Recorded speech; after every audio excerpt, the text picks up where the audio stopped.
A very good evening, everybody, and welcome into the COVID-safe One Play Sports Spectrum, where we're at day 6 in the One Play Cuesports Singapore 9-Ball Invitational Match Up. We have got 2 cracking semi-finals coming up for you over the course of the next 3 to 4 hours. Quite how long it's going to take, we don't know. If last night's matchup is anything to go by, it could be an absolute barnstormer. Tolian Han upset by the laser Fraser Leow, and we'll see Fraser, David Balla alongside me in our second semi-final against Sharik, Saeed, and that has got the makings of a match that could go all the way.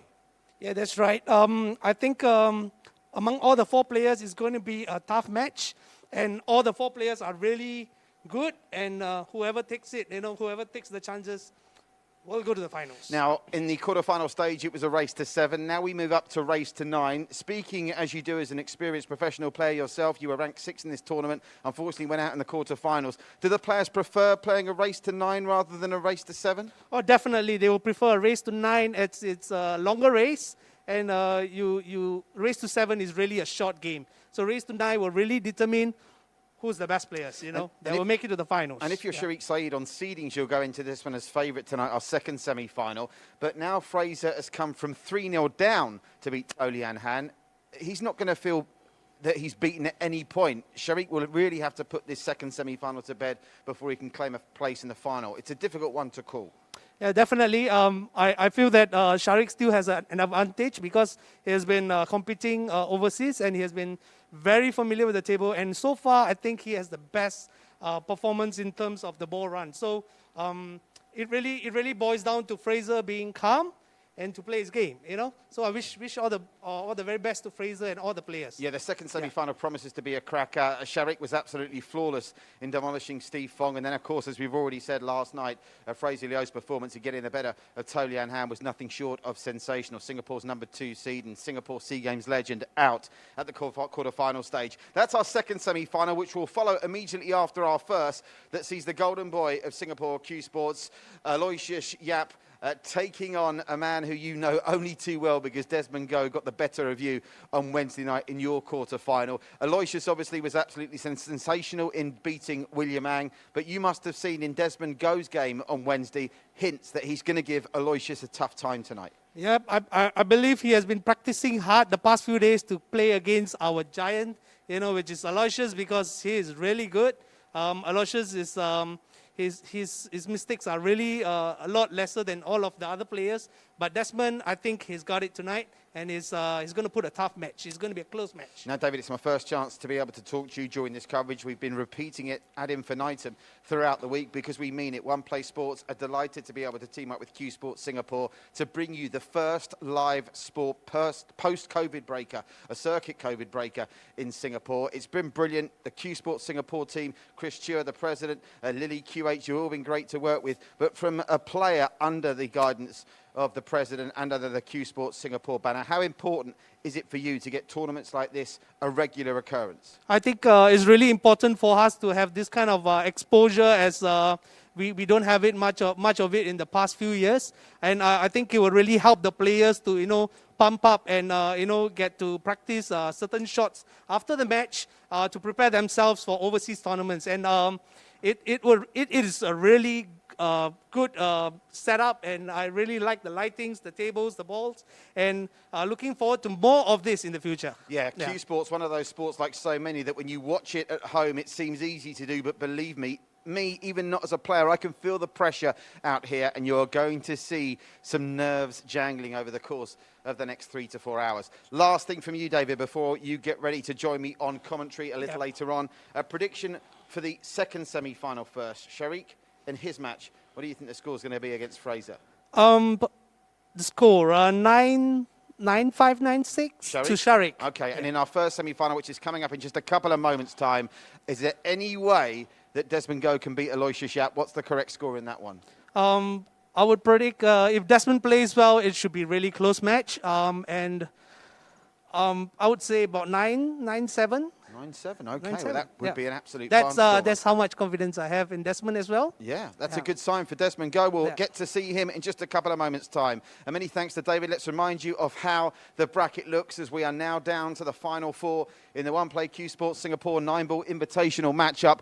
It seems so long ago that we started on Monday with our wildcard qualifiers. Great to see the leading female Jessica Tan in action and the leading junior Nicholas Tan, who came so close to getting the better of William Ang. And then, of course, on Tuesday, Aloysius Yap showed his class to book his semi-final spot against William. Desmond Go getting the better of David, who we've just had the pleasure of talking to. And then Sharik, arguably the best performance of the week so far in demolishing Steve Fong. And then last night, the biggest shock of the tournament so far, Fraser Leow getting the better of the number 2 seed and 7-time SEA Games medalist To Lian Han. So with that said, we move on to the first of our 2 live semi-finals coming up for you here on One Play Sports tonight.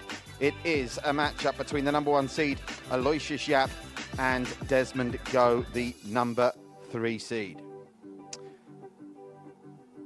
So we are ready now to meet our referee. That referee is Mr. Alex Lim. Alex, lovely to have you with us here this evening. And now it's time to meet the players. He is the golden boy of Singapore Cuesports with an Asian rank of 4. He leads the rankings in Singapore quite comfortably. He'll start red hot favourite, but can he book his slot in the final? It is Aloysius Yap.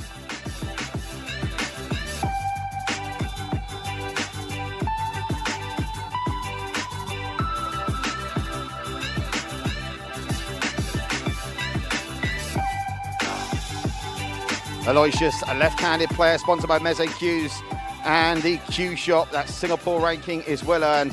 He has travelled the globe representing Singapore at the very best, highest levels of 9-ball pool. And he brings with him here a reputation that secures his position as favourite to lift the title tomorrow night, live on One Play Sports. But I'll have his work cut out after Desmond Go's sensational performance against David Balla. He booked his semi-final slot. The 34-year-old ranked 3 in Singapore and 31 in Asia. Please welcome happy, go, lucky Desmond Go.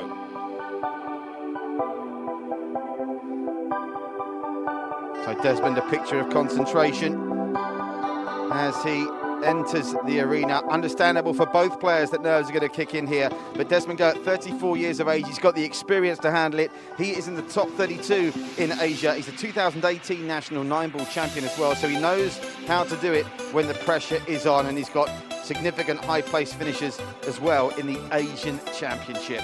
So here we go with our first match of 2 of the evening. It's semi-final time in the One Play Cuesports Singapore 9-ball invitational matchup. Yap to the left of your picture, Go to the right. It's time for referee Alex Lim to get ready for the lag.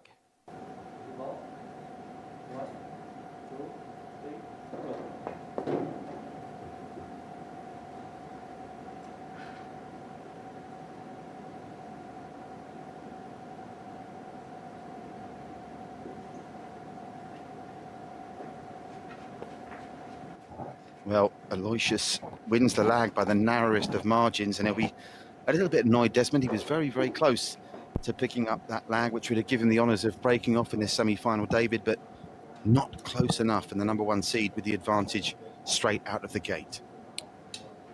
That's right. Great, amazing match lined up for us here. So Aloysius Yap to break the first rank. we've seen plenty of action off the break so far this week. Can't remember an occasion on Tuesday when Aloysius didn't sink one. All about the 1 ball here and the cue ball. 1 ball stays very central. He's got some movement. He's going to need some luck though with that 1 potentially being covered up, and indeed it is. So we're going to see a push out very early here. That's not the break off that he was looking for, David, early. Yeah, that's right. I think it's a bit unlucky for him here, but I think he's still got a control over the table. It's a nice break. It's a very, very nice break with 3 balls down on the break. Amazing.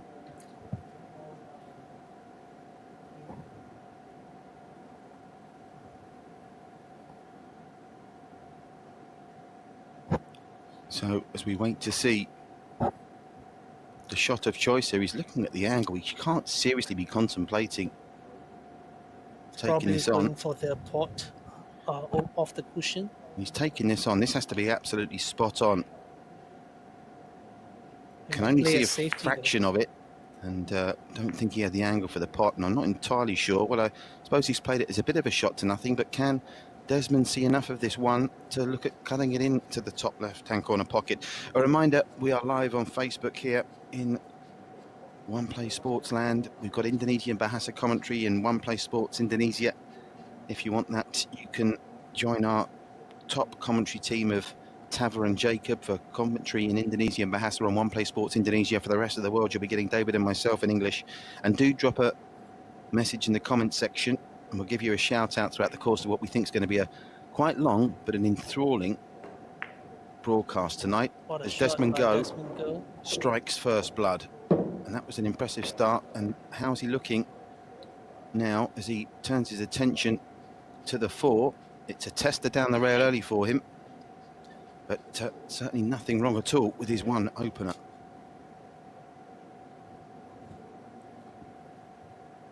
Desmond seems to be a little bit more composed in this match, in the first rack, and looking good.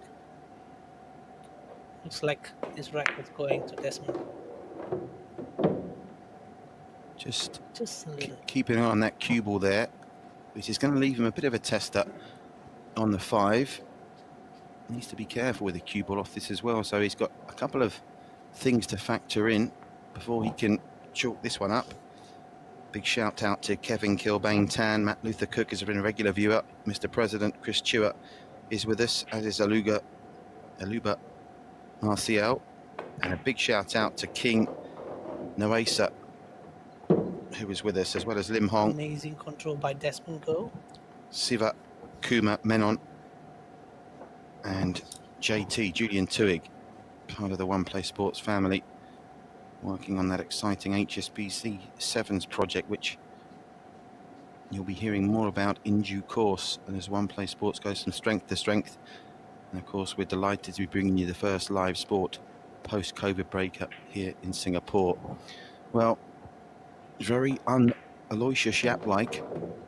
He's given Desmond a sniff in this first rack, and you called it early, David.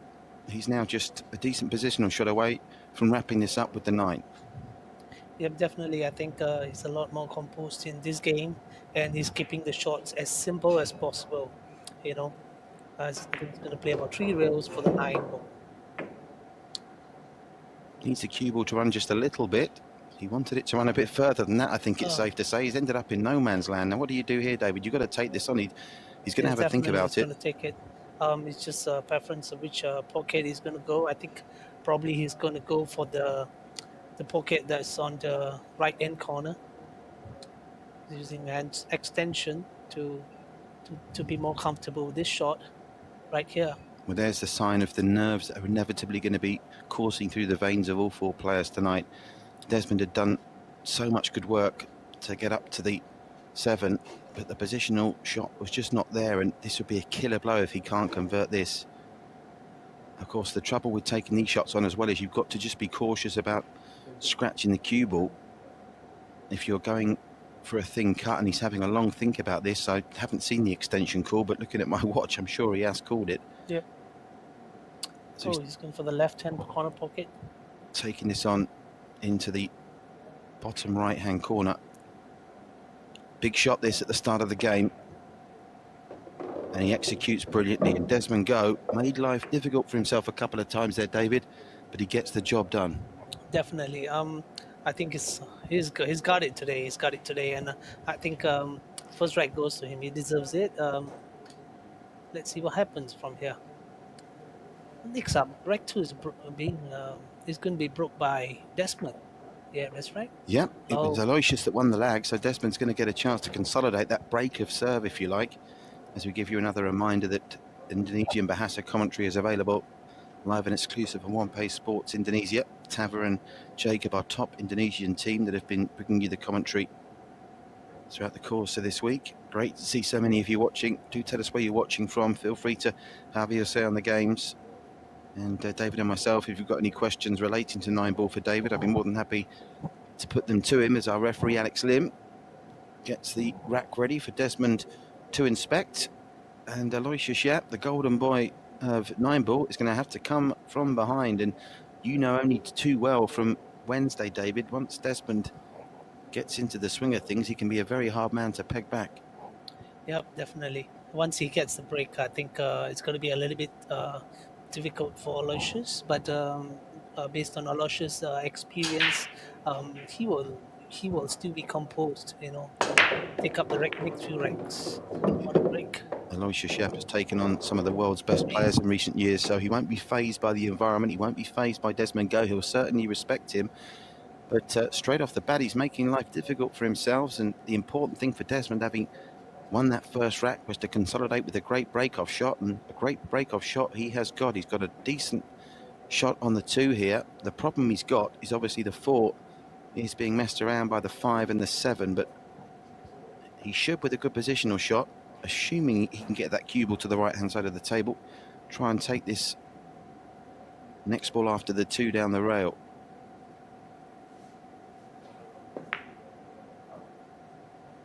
Needed to get the pace of the cue ball spot on. Compromised maybe a little bit on the accuracy of the 2, but it went down. Now, has he left himself enough of an angle here, David?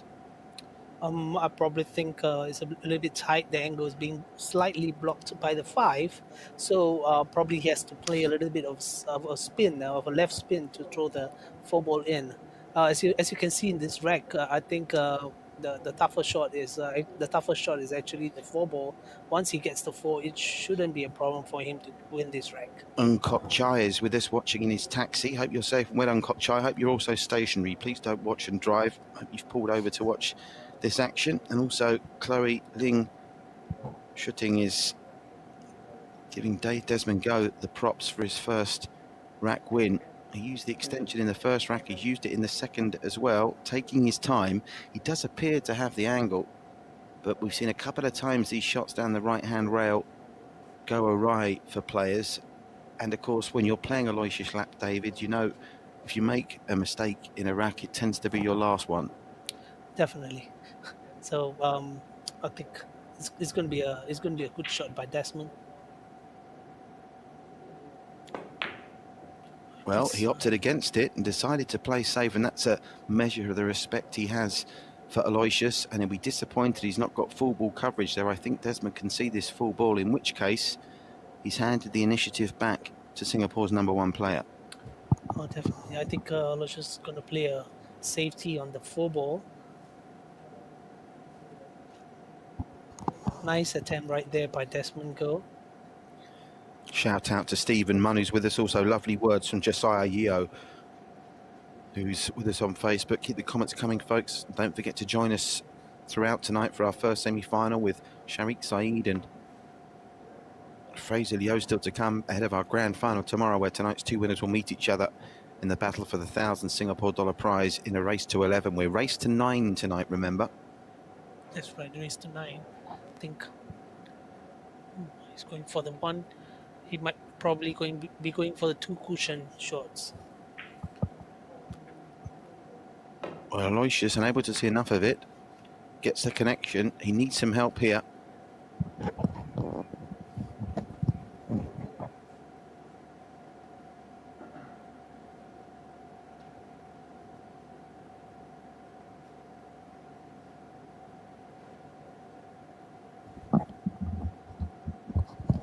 Good shot from Aloysius.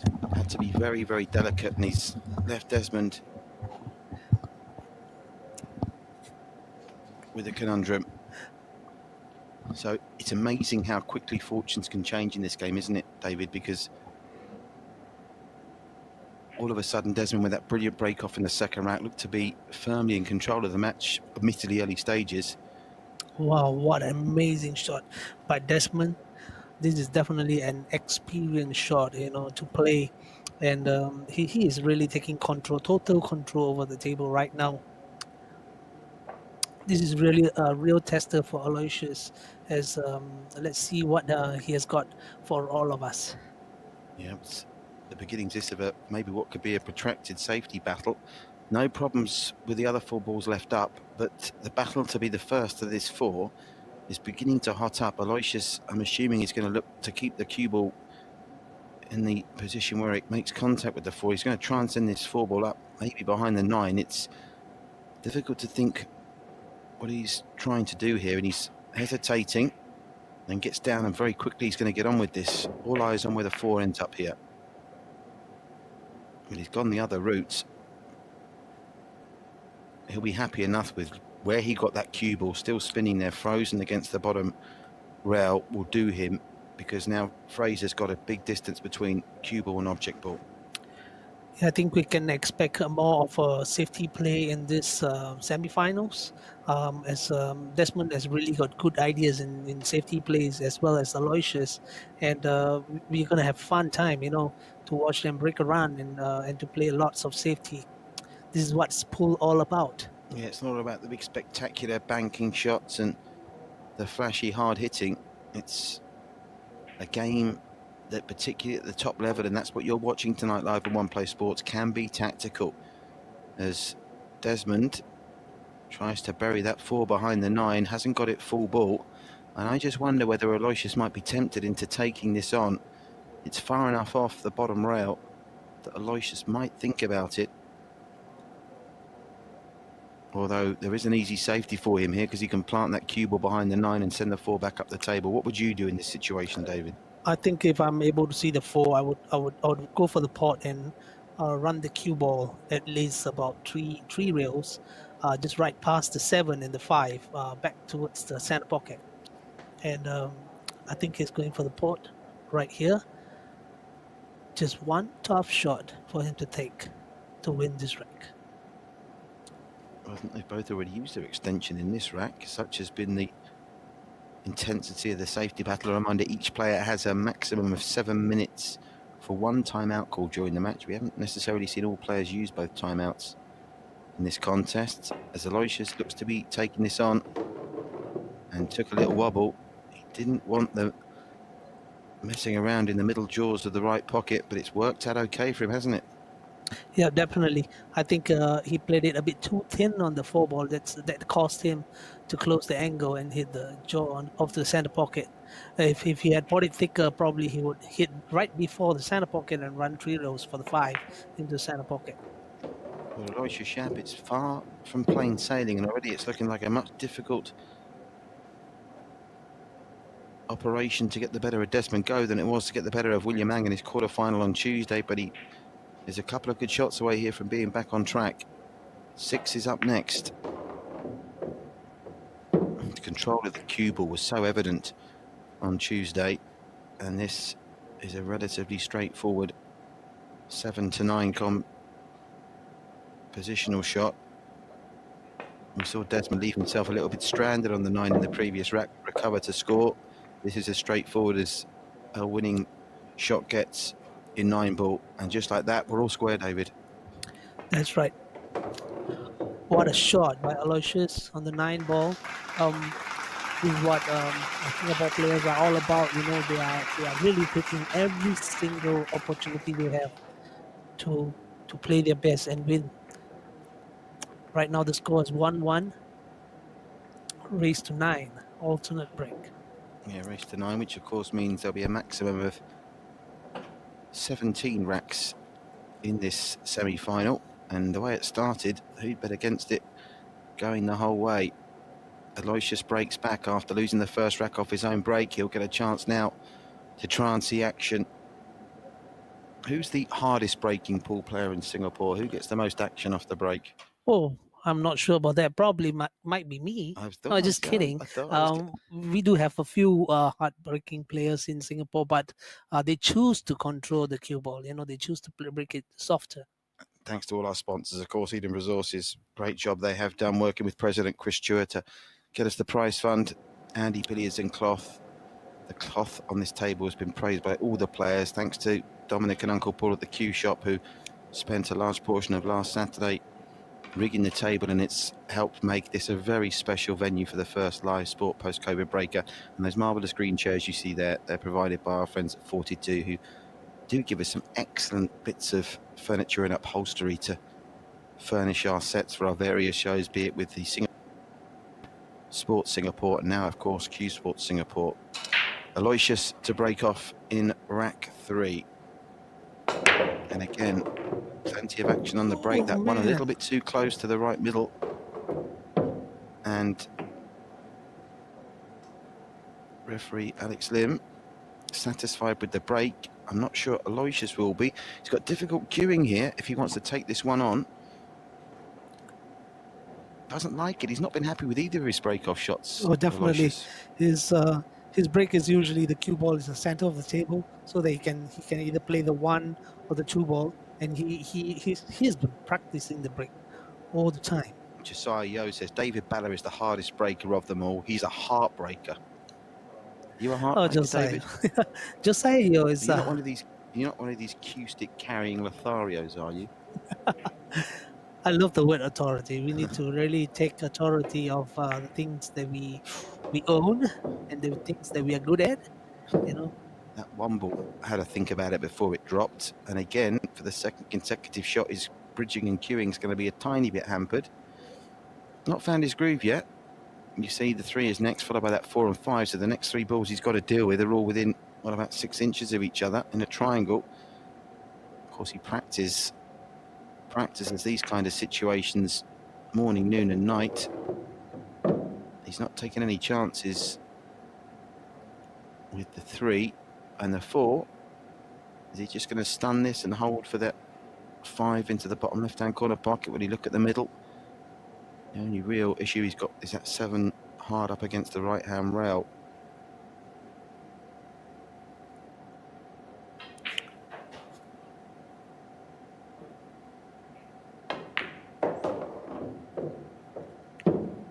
Surprised he tried to do that much with the cue ball there. He's given himself an angle. Obviously wants to keep the cue ball at that end of the table for the shot after this. But you know how a top 9-ball player's mind works. He's just focused on that ball at the moment that's up against the rail. Doesn't want to leave himself with too much to do for that one, does he, David? That's right. That's right. Probably just keep the game simple and not to play any fancy shots like I did on Wednesday. Yeah, you went for it, buddy. It was entertaining, I'll give you that. I mean, felt bad for you in a way because I know it didn't go the way you wanted it to, but my, oh my, you produced some of these shots of the Invitational Match Up 2020. The jumpers you went for were a joy to behold, and you were a bit unlucky, let's face it, just didn't get the ball run off the back of a couple of those jumpers. Aloysius Yap's not been as free-flowing as he was against William Ang on Tuesday, but he's now a good rail shot on the 7 and a conclusion on the 9, away from sticking his nose in front for the first time in this race to 9. And he's just starting to find his free-flowing 9-ball game that we know so well he can do. Not happy with himself. You can see a little shake of the head there, but he'll surely convert this to go 2-1 up. A big shout out to Aloysius Yap for putting the 9-ball 2-1 up against Desmond Go. Eric Chan says Singapore's finest are on display tonight, and that of course goes for you in the commentary box as well, David. Great to have you with us as part of our coverage, and I'm sure we'll see you in our future tournaments, getting back on track. And definitely entertaining us. You're certainly the most entertaining player, buddy. You went for those shots. As we say good evening to our Indonesian friend Jacob Mandalakang, who's over there in Indonesia. For our Indonesian Bahasa speakers, you can get Indonesian Bahasa commentary live on the One Play Sports Facebook page in Indonesia. So Aloysius in front, and this is where Desmond really needs to convert this rack. He doesn't want to give Aloysius Yap a 2-rack buffer. We saw obviously Fraser Leow in an extraordinary quarter-final lose the first 3 racks and come through to beat number 2 seed Tolian Han by 7 racks to 5. But Aloysius Yap is the kind of player, if you give him some breathing space and a 2 or 3 rack cushion, there's only one player that's going to start feeling the pressure, and it's not Aloysius Yap, it's his opponent. Exactly. Albert Tan with us. Albert, great to have you with us this evening. Watching live on One Play Sports as Desmond Go gets rack 4 off and at the races. Plenty of power, cue ball and 1 heading down far side of the table. Referee Alex Lim gives a signal that the break is okay, and he just hopes now the 8 isn't obscuring his shot at the 1. It doesn't look like it from this angle. Look how many dropped off this break here. Count them off with me. 1, 2, 3. 3 down off the break, and of course the more you get rid of off the break, David, the emptier the table comes, and in theory at least, the less headaches you have. Looks like Desmond is on the roll for today.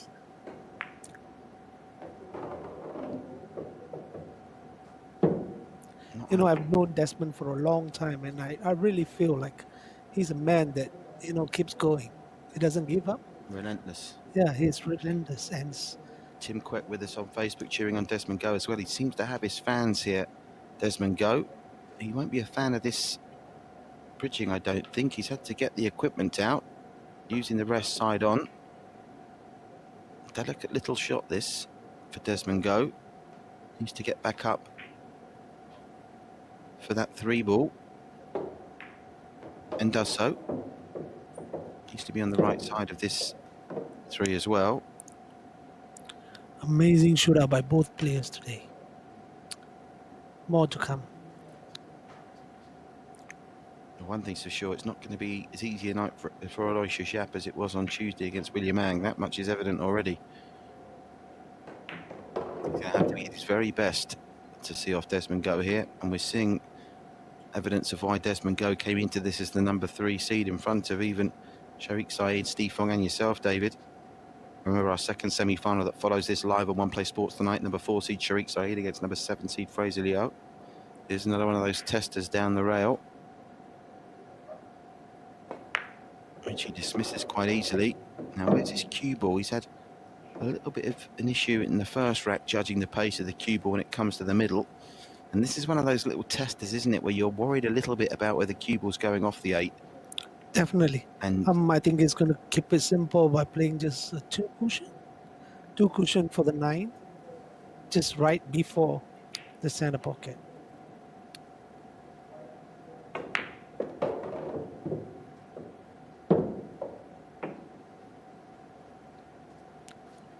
nothing wrong with the pace on that one. This is relatively straightforward territory for Desmond Go, and just like that, we should be tied at 2 each in a race to 9, and yes we are. For Desmond Go, prevent Aloysius Yap from opening up his first 2-rack barrier of the match, and the pressure now switches back to Singapore's number 1. He'll lag off in the 5th. Great shout out to both players, Aloysius and Desmond Go. We're going to have a great match tonight. Stay tuned. Big shout out to all the players out there that's watching: Justin Pua, Tony Kwa, the Gabriel Yo, Albert Tan, Hi Kenneth, Marcus, and Stephen Go, and Darren Liu.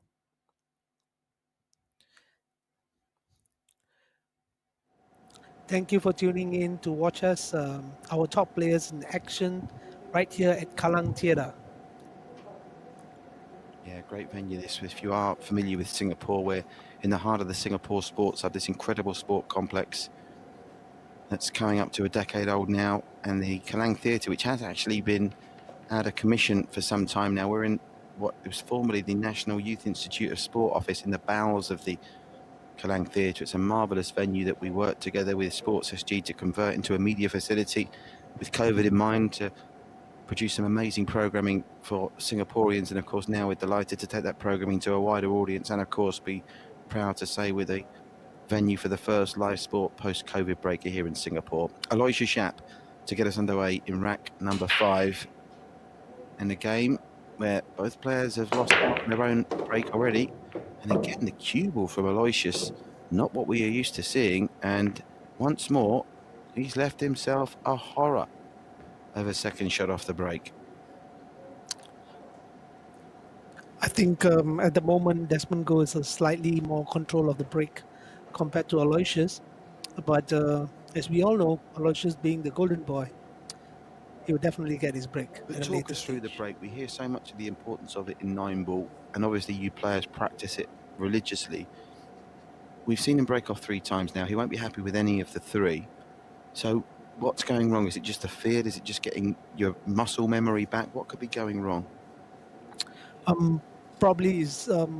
I think it's just a slight fear right there. But I believe Aloysius is well known for being back in his break at a later stage. So stay tuned for his break. He'll be back with an amazing break with the cue ball at the center of the table and being able to take a shot on the 1 ball.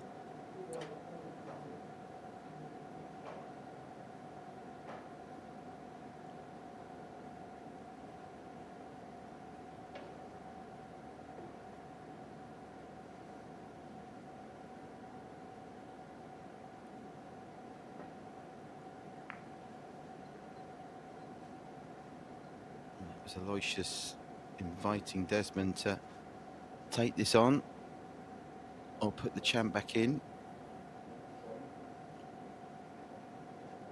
Tied up with the 9.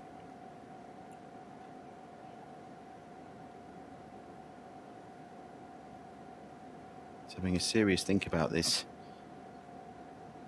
When you play the push out and you go back to sit in your seat, is there a bit of poker involved? I mean, would you stay standing if you didn't want to play it and sit down if you do, to try and kid your opponent into letting you come back to the table? That would be very funny to do that. You must but play I would mind love games to with do each that. other, surely.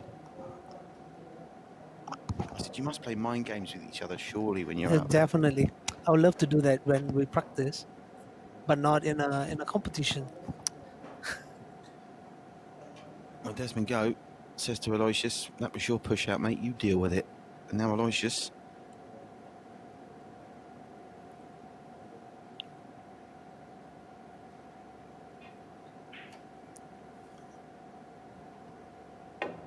There's safety work to do.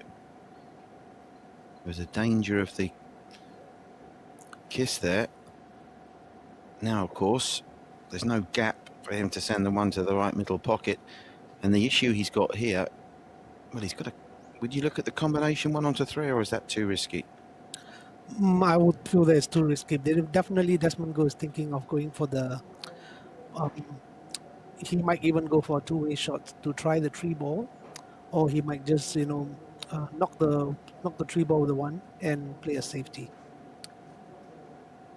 Well, one thing's for sure, there's going to be movement on balls on that table other than the one off the shot that Desmond Go decides to play.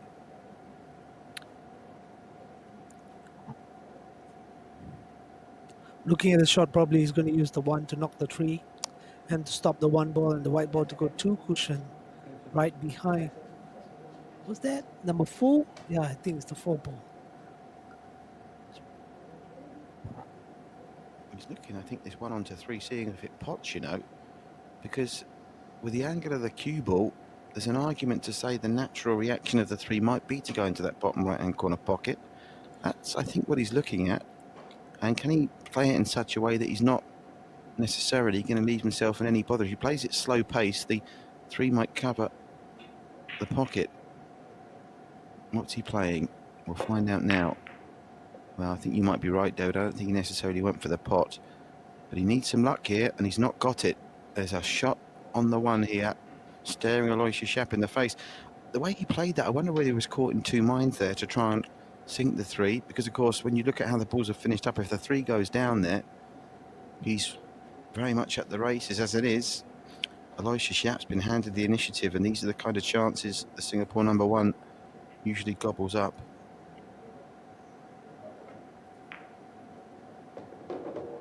How's his pace here? No real harm done. He needs to be careful screwing back, assuming he's going to screw back on this 2 for the red into the middle. Not got much margin for error with that 5 ball there as well.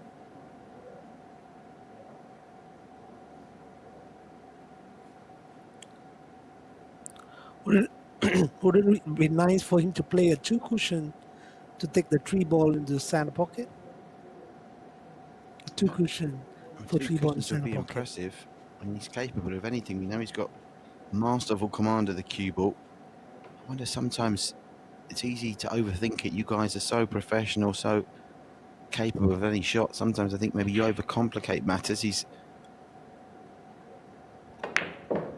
got rid of the 2 and just pulled back off that 1 cushion enough for a relatively straightforward 3. Marcus Aurelius Go with us, Brian Ho as well, as is Kai Lun Lim, another member of the Desmond Go fan club, as is Tim Quek. Got his supporters out tonight, Desmond.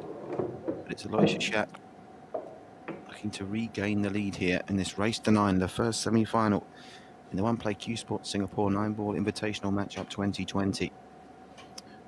Looking forward to that 7, which seems to be the problem ball for nearly every rack we've seen so far. Can you squeeze that on that angle through to the middle? I suppose you can. Still got the 5 and 6 to worry about, but the position of the 9 ball means, and the 8 already having gone, the 7 to 9 transition is going to be very interesting indeed here. Going to have to make something happen for that.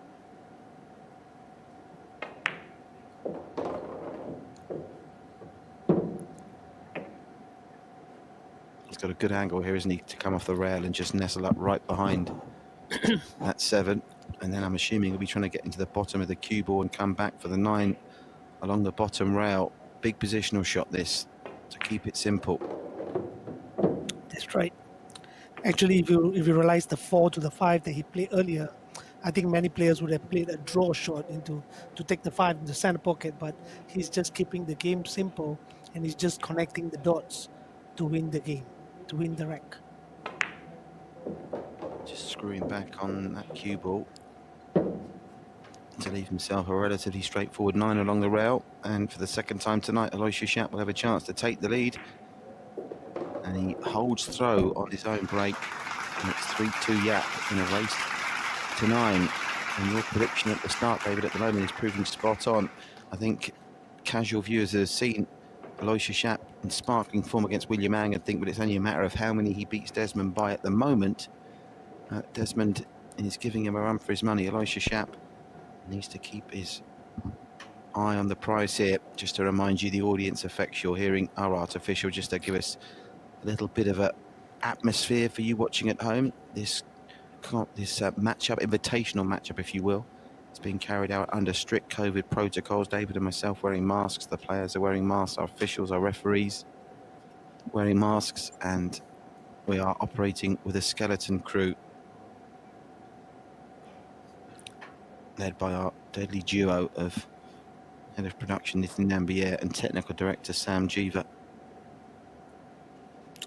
Right there, we have about 206 people viewing this semi-finals. Good numbers. We had a bit of like 6,000 people watching some of the matches earlier in the week. You did big box office numbers, David, when you played on Wednesday. Really? Big numbers for David. That's really encouraging of you. The Entertainer, that should be your nickname, The Entertainer. Desmond Go to get us underway in rack number 6. Trailing 3-2. All eyes on the one on the cue ball.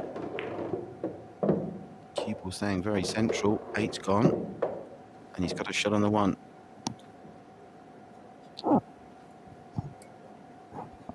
He's got plenty of action off the break, hasn't he? In his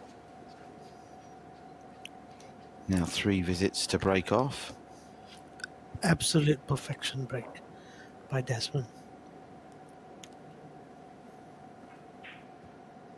We said sayonara to the 5 and the 8 off the break.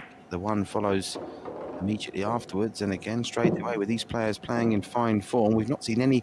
We saw through the first 3 days of competition a couple of, let's face it, from yourself included, I'm sure you won't mind me saying, the lights, the pressure, we get it. A couple of easy pots you 99 times out of 100 get. We saw them missed. Haven't seen any easy ones missed in this match yet. Definitely. I think what is keeping Desmond up into this game is definitely the break, and his break is going to help in the long way.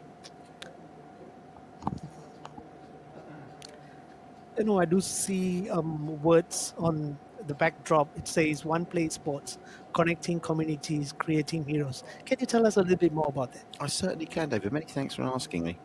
Well, what we are about at One Play Sports is, community-driven sporting content. Obviously everyone knows you get your top-tier sports on television, but we like to dig into the community of sport.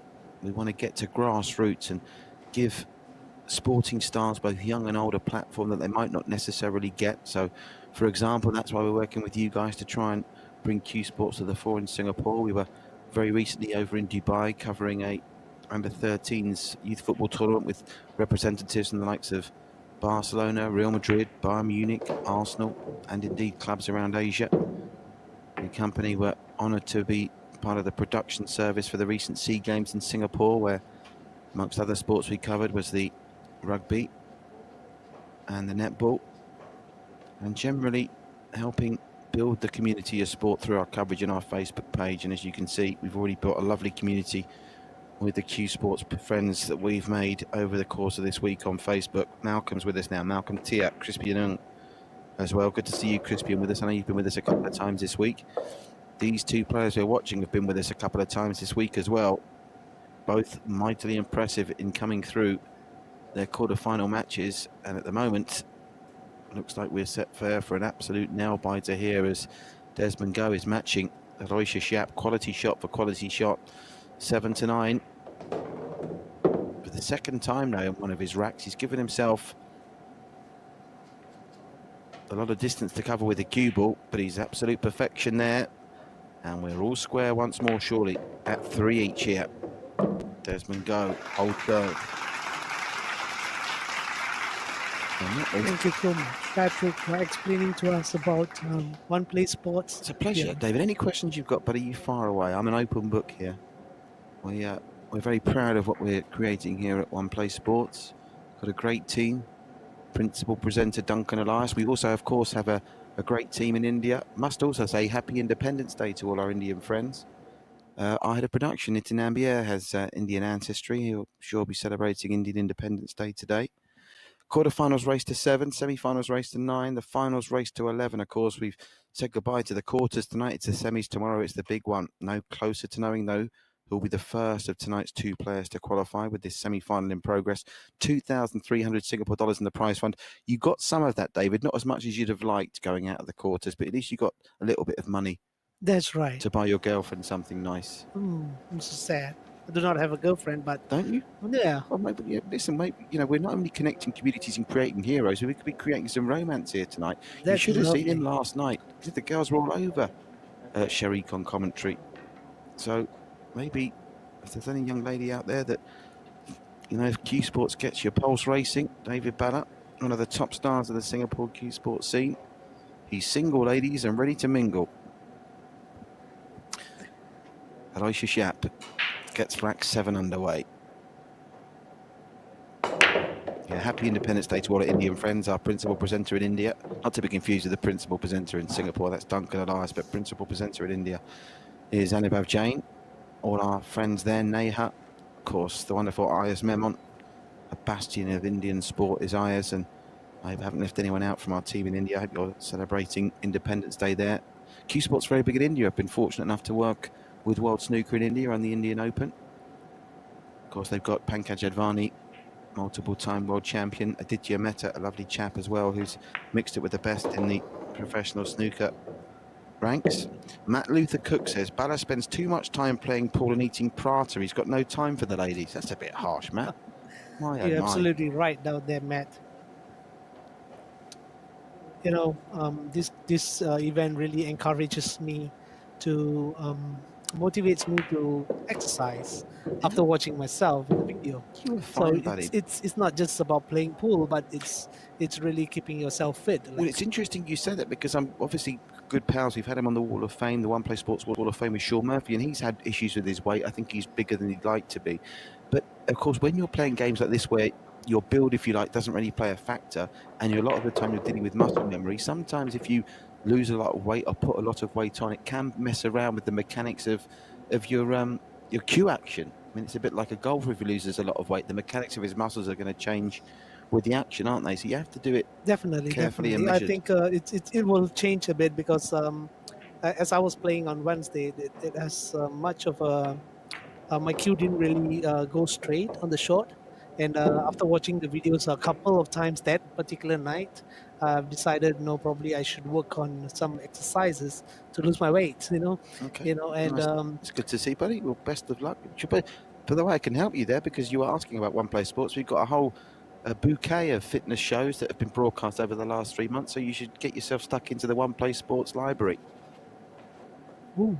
Well, we've had many of the top Singapore fitness instructors creating fitness shows. If you go onto the One Play Sports Facebook page and check out our video selection, there'll be something there for everyone. First Light, Definitely. Rise and Shine, they're all there in the back catalogue. It's very interesting that we are talking about this right now because it's not it tells everybody out there that it's not just about pool being an indoor sport, but we really need to keep ourselves fit. Yeah, well, mentally, too. the fitter you are in body, the fitter you are in mind. And there's no question as we Yes. see Aloysius Yap about to retake the lead seemingly with 7-9. I can't remember the last rack where the 8 ball stayed up off the break, by the way. We all seem to be going 7-9 of late. You need your mind to be strong. Strong body, strong mind. And Aloysius Yap has certainly got both of those. This straightforward 9 as this game of cat and mouse, this compelling semi-final continued the pace. Hugh and Agnes says, hello, Bala. Is that a potential girlfriend candidate for you, Hugh and Agnes? No? Apologies. All right, no, absolutely not. I think Agnes is my very good friend. Okay. And she's a player, though. She's a player? She's Is one she- of the is she top still senior players in Singapore. I doubt so, probably not. But I just find it a coincidence. She says, hello, Bala, on the chat when we're talking about your love life. Might just be a coincidence. So anyway, we've had a bit of fun during the middle racks. We'll concentrate on the action now. David Bala alongside me for this coverage. We've got Jacob and Tava, who've been a great commentary team for us in Indonesian Bahasa over the course of the last week. Aloysius Yap, we may be very relaxed, calm and laughing and joking in the commentary box. We are entering the business end of this battle to book a slot in tomorrow night's final. We've got a maximum number of 17 racks in this matchup. We've played 7, and quite frankly, the way it's going, who'd bet against us not going to all 17? In the World Snooker Championships yesterday in Sheffield, there was a couple of incredible semi-finals that went all the way to the deciding frame. If anyone is a snooker fan, and please let me know if, although in the Facebook comment section, if anyone saw Anthony McGill and Kyron Wilson's deciding frame in their semi-final, it was absolutely incredible. And then, of course, Ronnie O'Sullivan getting through his decider against Mark Selby. So it's a Wilson-O'Sullivan World Snooker final. Now, off that break, Desmond is not going to be happy with that. He's got that 6-ball messing around with his action on the 1. I think we got quite a bit of break runs by Aloysius and Desmond in the semi-finals. And that's part of the game, and it's really encouraging to see them, gearing up themselves. Both of them, one of them has to go to the finals, and it's going to be an amazing night, even with the second session where we have, Sharik, Saeed, and versus Fraser, Leow. Yeah, live 9-ball coming to you all night long here on One Play Sports. Is that one is it touching frozen up against the 6? I think it may be. If there's any distance between them, it's wafer thin, and that is giving Desmond Go a real headache here. What's he going to try and play here? Because you've got to be so careful. Would he be maybe looking at pushing out here, or is he just going to try and feather that 1 down the other end of the table? Probably he's going to bring the 1 down to the other end of the table to split both the 1 and the cue ball.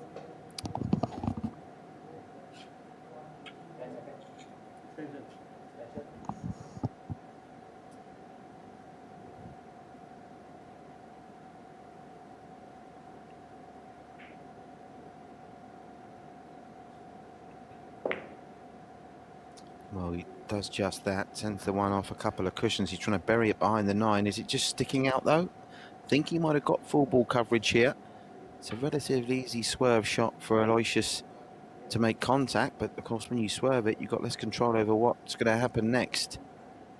Good thinking, Desmond Go. Not the greatest, but certainly not the worst piece of safety play we've seen so far. Bottom end of the table, studying this angle thoroughly.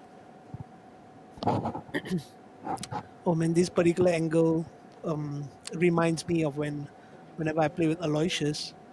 He's quite good at these angles. He might just play 1 rail off and to just contact the 1. Perfect. Exactly. Needs that to hold up the 1, and hold up it does. Marvellous shot. Didn't need the swerve. Use the bit of English off the bottom rail. And are we going to see another one of these, what's becoming from a familiar sight? We've seen it a couple of times already in the matchup. A back and forth on safety. I tell you what, balls in this case, they're 4 and 7 between cue ball and object ball, and you're in the middle of the table. It's much harder to miss them without that rail to guide you. Now, what's he playing here? Is he going for the jumper? I think he's going to split the balls again. He's just going to play the 1 just right off and bring the 1 down and play the top rail. Well, he scratched on the 1, and that was a very, very high-risk shot. And Aloysius rubbing his hands together, I think, to get rid of any moisture, but he may as well be rubbing his hands together with glee. Although it's not the most straightforward of setups here. It's a bold call to go for this. And of course, you're the king of the jumpers, David. Was that the shot you'd have played there? Yes, definitely. I would have played that kind of shot. I think probably he contacted the ball a little too late. I think if he got it slightly thicker, he might have played the one in the wide ball. This might be the turning point, and a difference of 2 racks if Aloysius were to clear this rack.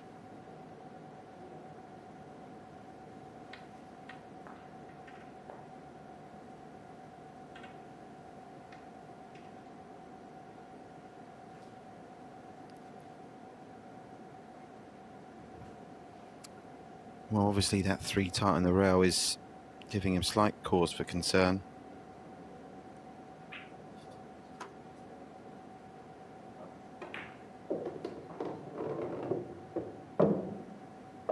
Nice pace on the cue ball from 1 to 2 though.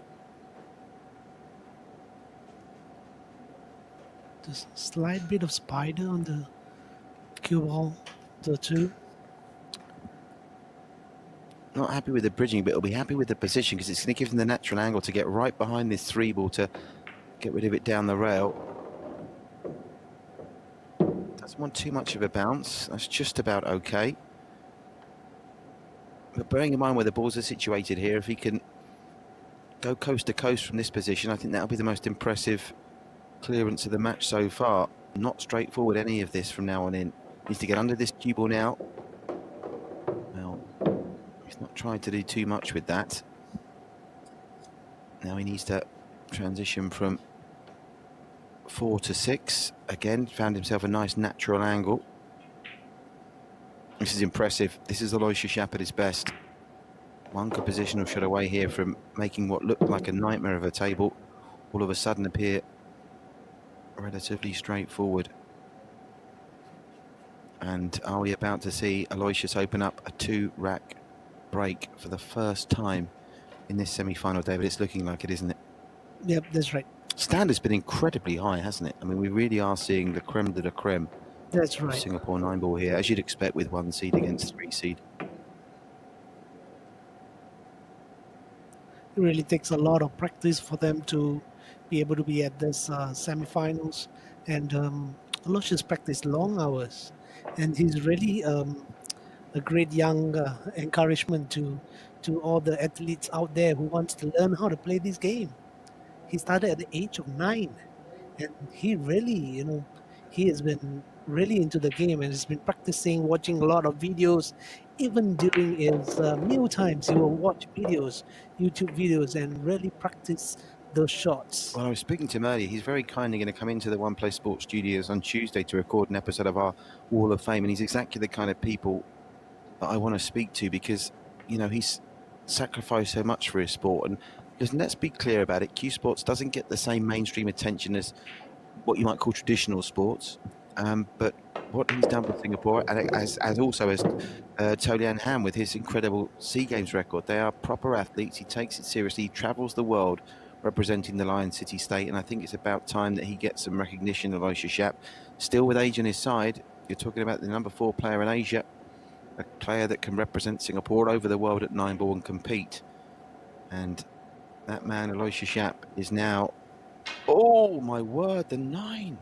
Oh my. Well, he's played it in such a way, but he didn't like it. You could see he was concerned as soon as the 9 headed towards the pocket, he knew. And the only consolation he has is that he hasn't left a dolly for Desmond. Well, we said we hadn't seen an easy one missed up to that point. And for it to come from Aloysius Yap just makes it all the more surprising. Now, can Desmond Go capitalise? Because this is the kind of turning point that can swing a match here. Aloysius Yap looks certain to go 2 racks in front. Now Desmond has got a real Neil Trembler to capitalise and take advantage.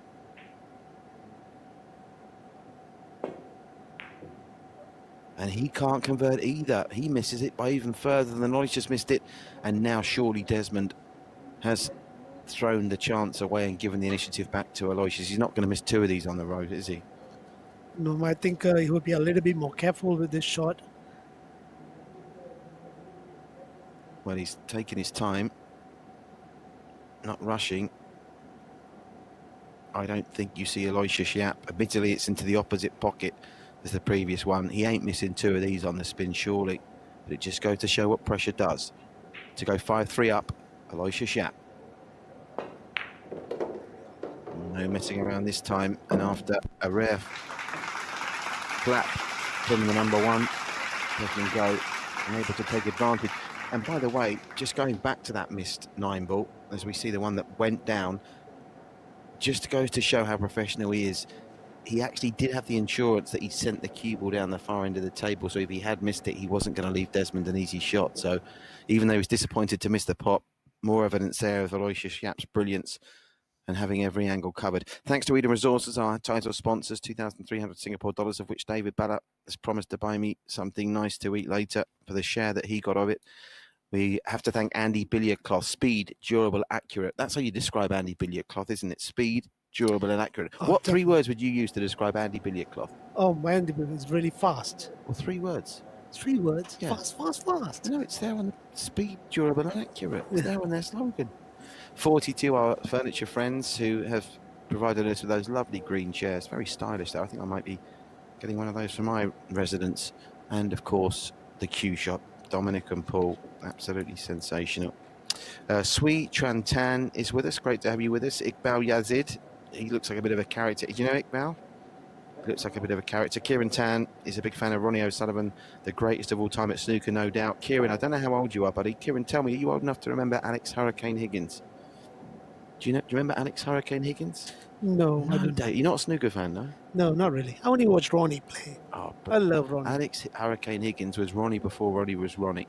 Do yourself a favour, get onto YouTube and watch Alex Higgins break against Jimmy White, and I think it was the 82 Snooker World Championships. You've never seen anything like it. And speaking of what you've never seen anything like, you've never seen anything like this. The one play Cuesports Singapore 9-ball invitational matchup coming to you live from the One Play Sports Spectrum. It's semi-final night, and for the first time, having lost the first rack, Aloysius Yap has opened up a 2-rack break, and he's in possession at the table now with a couple down off the break. And did that 8 roll far enough for him to have a shot on the one? It did.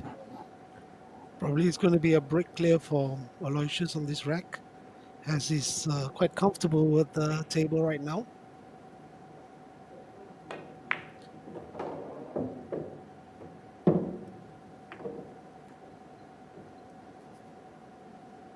Well, Aloysius composed himself after being let off the hook from the miss on that 9 in the 8th rack.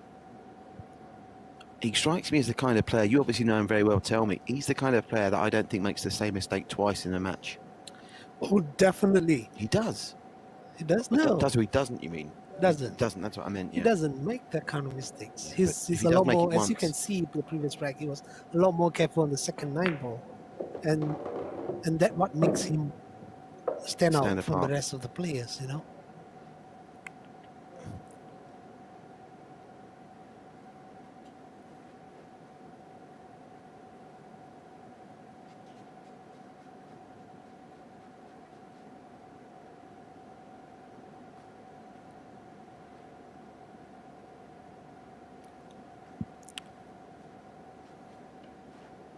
Probably he's going to go for the 6 into the center pocket.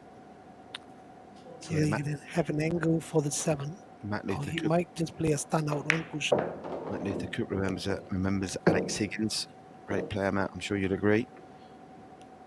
And we were looking at one of the greatest Cuesports players in Singapore. Of course, we're blessed to have Peter Gilchrist as a fully fledged Singaporean, multiple SEA Games medalist, one of the all-time great billiard players. But in 9-ball, Aloysius Yap leading the way with a fine supporting cast of players that we've seen all through this week with the top 8, and of course Nicholas Tan on the bubble, the top junior, Jessica Tan flying the flag for the ladies, William, we've seen Steve Fong, David of course as well, Lian Han To, who at 48 still going strong and medaling for Singapore at the recent SEA Games. Desmond Go is showing he is a worthy adversary for Aloysius Yap here, but is this the point in the match where Aloysius Yap is going to try and put this to bed? A rack and run is going to see him now open up a 3-rack cushion, and is it too early to say that this is a must-win rack next for Desmond? I mean, you can follow. timeout on this track? Well, it doesn't look to be going for the timeout route yet. Maybe going to give himself one more opportunity to make it 6-4, because 7-3 and 6-4 is some difference. So you could argue there is a reason maybe to call the timeout now. You're not happy with this game here, Aloysius. Not been entirely happy. Yeah, Kieran Tan, I've started a debate on Facebook, and you are quite right, Kieran, that 147 in 5 minutes, 20 seconds, that record's never going to be broken. And even now, making the final, he's not been playing his best snooker. But maybe I'm an old fool. I do like a bit of nostalgia, and you watch that snooker in the 80s when it first burst onto the scene, and it's nothing like Alex Higgins when you consider the demons he had as well, even more demons than Ronnie, and still managed to do it. Sensational stuff. But I'm a big fan of Cuesports. Great to see so many Cuesports fans here. I've got a great one to my left, Mr. David Baddock, co-commentating here on One Play Sports, as we now enter officially the second half of this semi-final, where Desmond Go is nearly at must-win rack territory. Got to get good action off this break. His breaks have been better than Aloysius to this point. Is that trend going to continue here?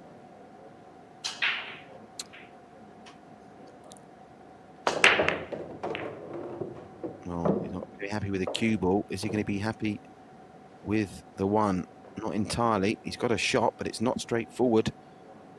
And both players struggling at certain points tonight with their break-off shots. And the 8, I tell you what, I can't remember the last time they broke off and the 8 was up. The 8 seems to be going down as a matter of course.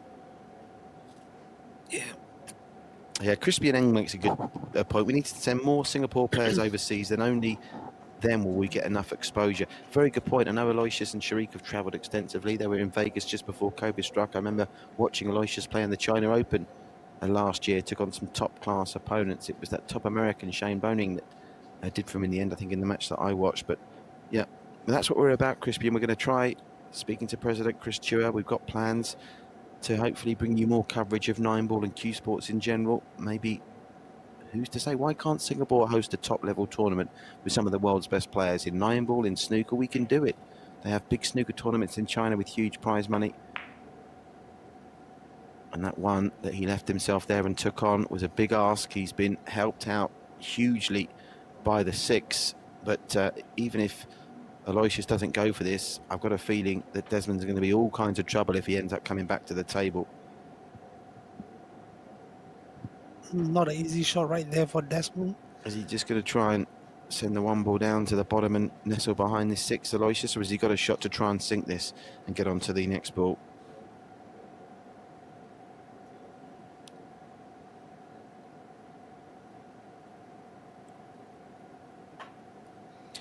Looking at the shot that Aloysius is thinking about, I think he's going to play 1 cushion just to probably, or he might off the 6 and the white ball behind the 2.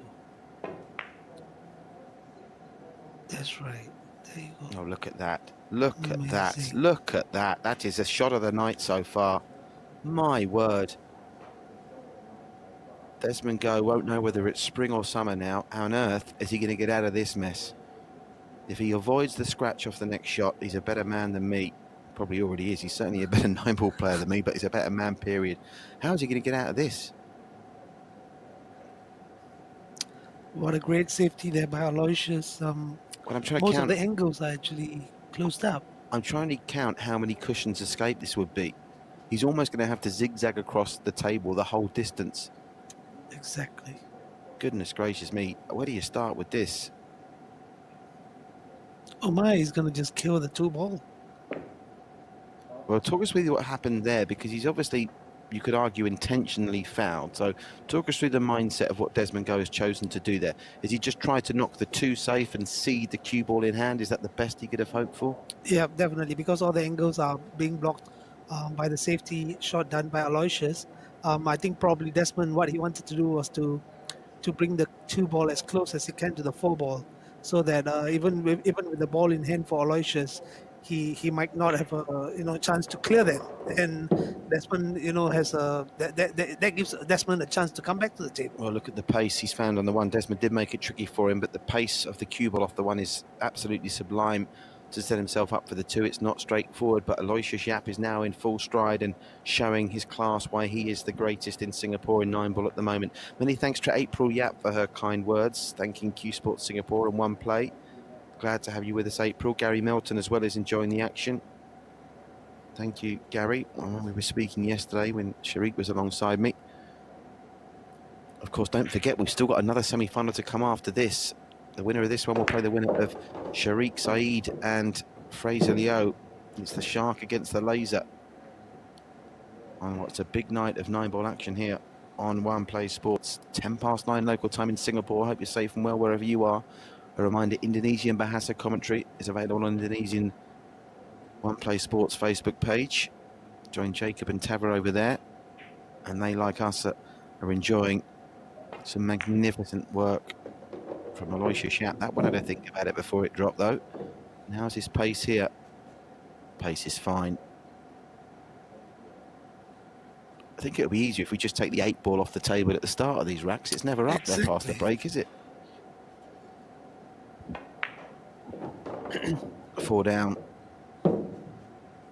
5, 6, 7 and 9 to go to move to within 2 of victory, and just goes to show how quickly this can change. Desmond Go, remember, he led early, led twice early, got pegged back twice, and now in what seems like only around about 15 minutes of play, Aloysius has almost put this game to bed. Desmond's got to come from 4 down if Aloysius converts these next 2 shots. Won't be over the moon with that, but he should get enough pace off the left rail from this cue ball to give him the trademark straight 9 into bottom right, which we've already seen 4 times tonight. At the moment, your boy Desmond Go is giving it everything, David. Aloysius Yap, just too good. And surely now the timeout will come. There's definitely looking at Desmond. This such a cruel game. Just, 1 or 2 mistakes from you, and you look at the scoreline, it's 7-3 right now to Aloysius Yap. So, it might be a cruel game, but it really, pushes you to be. Yeah, well, Desmond Go's got to find something special now. And of course, it gets worse because it's Aloysius's break off this rack as well. We thank our sponsors again, Eden Resources, been marvellous with the prize fund, the Cuesportshop.com of Singapore, 42. Our furniture suppliers and Andy Billiard Cloth. What 3 words describe Andy Billiard Cloth for you, David? Speed, durable, and accurate. Couldn't have said it better myself, buddy. Great work. Rory Cisco from Poplar Bluff in Missouri is with us. Gary Melton saying hello to him. Gary, more than willing to give you some more shout-outs. He's not used the timeout here. Now, do some players just not like using the timeout, or do they not see the point of it? You'd have thought that Desmond would have used it. I mean, he's not had hardly any table time in the last 25 minutes. As we remind you, if you are watching on Facebook, do like, do share, do follow, do comment. Give us, and most importantly, a like and a follow, because you'll be able to know when all the next great Q Sport action is coming your way live on One Play Sports. Yes, surprised are you that Desmond's not used the timeout? I'm absolutely surprised, because if it was me on the playing against Aloysius, I would have called a timeout to, cool myself down. Derek Chan asked a good question on Facebook. Just to let you know, Derek, it's a provisional time of 10 p.m. for the next semi-final, but we will be starting immediately following this one. There'll be a 2 or 3 minute break, and the second semi-final will be on. I think you can safely say it won't be on any earlier than 9:30 Singapore time. That's GMT +8. So don't go anywhere. We'll be bringing you back-to-back matches as soon as this one's concluded. And who knows, is Desmond Go? He may still have a comeback in him. As for once, the 8-ball stays up off the break. And again, Aloysius not going to be too happy with his breaking today. More often than not, he's left the cue ball on the bottom half of the table. And we haven't seen Desmond, I don't think, play a jumper so far tonight. Is that about to change? Could be. This one shot might, cause Desmond to catch back with 2 racks. We're taking this rack and a break clear from Desmond Go.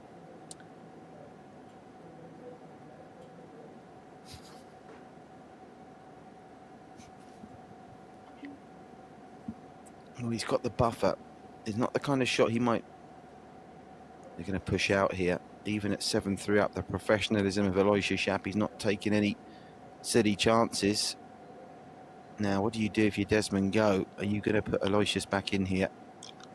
I would definitely not put Aloysius back here to take this shot, as he's as one of the best world jumpers. Well, Desmond Go's not listening to you because Aloysius Yap is coming back. He's basically positioned this jumper the way he wanted it. Desmond Go says, you think you can do it, big boy? Get cracking. And straight up like a rat up a drain tripe, Aloysius Yap grabs the short stick, and this could be about to be something very special. Hold your breath, folks. If he sinks this one, it'll be a thing of beauty. And down it goes. Well, David told you he's the best, and even Desmond Go can do nothing but applaud there. Of course, the kicker is he's found himself out of position on the 2, which is what happened to you when you sunk a couple of good jumpers. That's the problem when you jump. Controlling the cue ball becomes that much harder. And, well, if he manages to jump this one and pot the 2, never mind one play sports, he should join a circus, because this really would be a trick shot. I wouldn't be surprised if Aloysius were to kick and pot the 2 ball into the center pocket, because I've seen it done many times before. Can he do it as a jumper, or can he do it off the top rail? I think off top rail, because the 5 and the 5 and the cue ball is a bit too near for you to jump. Okay. You know, I've seen Aloysius, you know, did multiple jumps, 2 consecutive jump shots in a row, and a kick pot, and to run a 9-ball rack before. So I wouldn't be surprised if he were to pot the 2 in the center pocket and clear this rack. And he's taking his time. He's called the extension. He can't jump from there, surely. There's not enough distance between the 7 and the cue ball, of the 5 and the cue ball, I should say, apologies. It's just a question of whether he's finding a shot to try and flick this 2 in off the rail. Has he found a gap here? Oh, it was a big ask there, my word. He was operating to small margins there. And is this the chance that Desmond Go has been waiting for? He's been spat on his backside for the majority of the last 25 minutes of play. He's seen 3-all become 7-3 in Aloysius Yap's favour. And another shake of the head. There's been lots of head shaking from Aloysius today, because he knows that Desmond Go could be right back in this match at 7-4. But even he is now not happy with the action off the cue ball from what was a very straightforward 2 off ball in hand, remember. And there's no margin for error with the position of the cue ball on the next shot, David. I think he's just going to roll this ball to take the 5. Oh, might not be. Oh, what's he played here? What's he played here?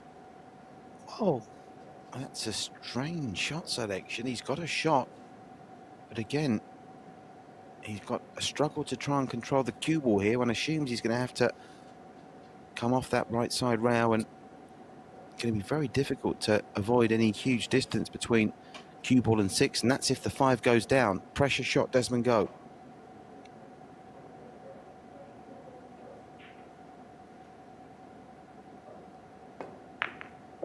Dealt with it well, but the flick off the 7 has done him no favours. He's going to have to go round the houses after cutting this 6 in. I mean, this is almost rack ball here, isn't it? If this goes down and the cue ball is kind, you can't see him not finishing off the rack, but you've got to judge these to perfection, haven't you? And remember, in the back of his mind will be the action on the cue ball. 7 must go if he wants to stay in the hunt for the final. And the 7 doesn't go. Oh my. The cue ball was perfect for the 8, or for the 6, I should say, was perfect for the 7. But it had to go, the 6, and it stayed up. That was his chance. Potentially the difference between 7-4 and what could now be 8-3. And Aloysius Yap being one from victory. That said, there's work to do here. What's your shot here, David?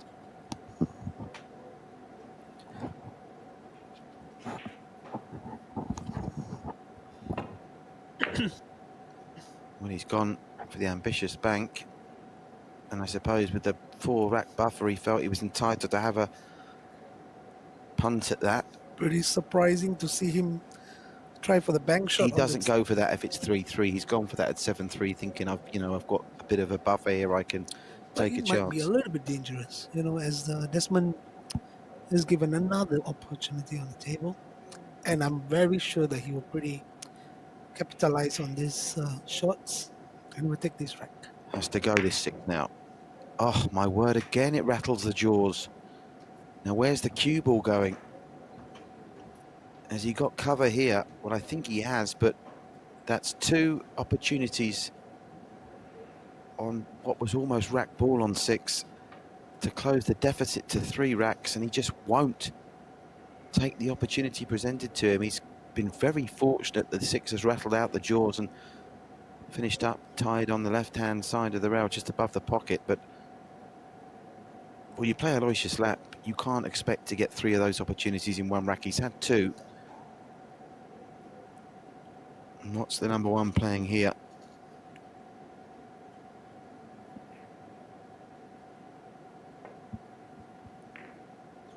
Deft touch. When he's put the hand up in acknowledgement, I think he was wary that that double kiss actually worked in his favour, as opposed to, as so often can be the case, could end in disaster.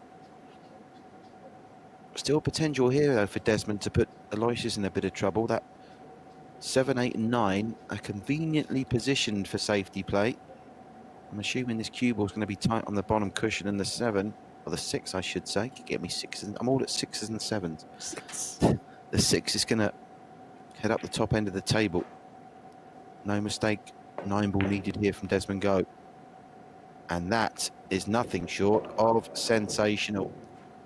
Well, ironically, he missed the 2 sitters and has sunk the ambitious banker, which now should finally help him to claw 1 frame back. And I wonder whether now he might call the timeout, just to let Aloysius stew a little bit. He's going for the pot on the right-hand corner pocket. Again, Probably he's going to run the cue ball 3 rails for the 8 ball. He's heading this towards a blind pocket, and it goes down. Not even touching the sides. The pace of the cue ball is perfect. And just like that, Desmond Go, it took him 3 opportunities. So very rarely do you get 3 opportunities against a player of Aloysius Yap's caliber, but that's what he's got, and he's this shot away from reducing the arrears to 3 racks, still with a mountain to climb. But Aloysius Yap will be unhappy with his display in rack number 11, and it's gone the way of the number 3 Steve. Yap 7, Go 4. Bring the player reaching for the timeout token. Can he start launching an impossible comeback now, David? Definitely. I've seen it done before. Do you think Desmond Go can pull this off? Yes, I'm pretty sure Desmond Go can pull this off. He has much more. Can or will? He will pull it off. David Balla. That's what you get the big bucks for, buddy. Top class punditry, telling it as it is. You are watching the One Play Sports and Cuesports Singapore. One Play, Cuesports Singapore, 9-ball Invitational Match Up 2020, live from the One Play Sports Spectrum. We've been with you all week. Still another great game to come after this one tonight, and then tomorrow at 9 p.m. Singapore time, GMT +8. It is our grand final. They call him the Lucky Boy. Michael Chua reminding me of that. Desmond Lucky Boy Go. Happy-go-lucky so far. He rode his luck in that previous rack, and he's edged 1 closer to Aloysius Yap, who we thought moments ago had put the match to bed. Big break off for Desmond Go, having broken serve in the previous rack. Needs to consolidate that break now. What's his action? Plenty of power. Thought for a minute he was going to scratch there.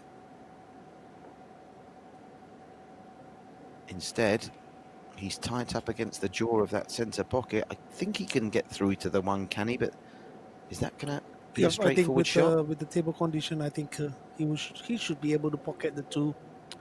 Not a clean pot, but probably off the pocket jaws.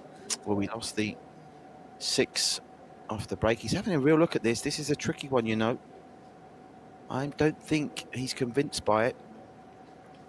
1 and 2 in close proximity. I mean, if you hit the one straight on there, you think the two's definitely going to drop. Not straight on, probably. He has to He's gotta find an angle. cut about half ball to a quarter ball to a half ball to pocket the 2 ball. Either that, or you can play a safety to bring the cue ball down right behind the 3 ball. The way he's chalking this would suggest to me he's going for it. Seems to have plenty of left-hand side on the cue ball. Does this 2-top drop? Big shot. No. And what's more, he's left a much easier rail shot for Aloysius on the 1. Well, Big shout out to Brian from it's one of our sports performance manager in Sports Singapore. marvellous. What's his surname? Second name? Brian Ho. Brian who? Brian Ho. Brian Ho. Brian Ho is actually one of the sports performance manager of Sports Singapore. Marvellous. And he's been working together very closely with Cuesports Singapore to develop more programs. He works across all sports or just Cuesports? Yes, I think he handles quite a bit of sports brilliant. across Singapore. And we are glad to have him join us today. Certainly are, as Aloysius sends the 1 down for a bath. 2 is a relatively straightforward play. And all of a sudden, you're looking round for potential minefields in this 12th rack for Aloysius, and there are none. He had an opportunity to Desmond Go. He was first at bat, but the 1 ball to 2 plant went wrong. A little bit fortunate there, Aloysius, that didn't get tied up with the 7.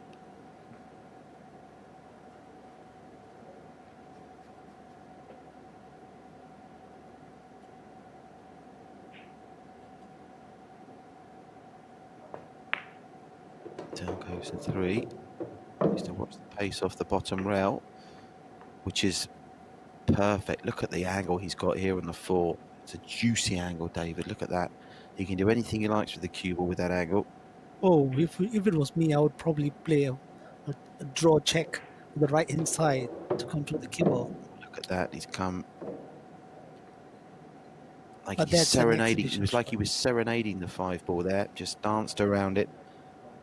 This is going to be with a little bit of screw back for the 7 in the middle. Oh, this is just poetry in motion.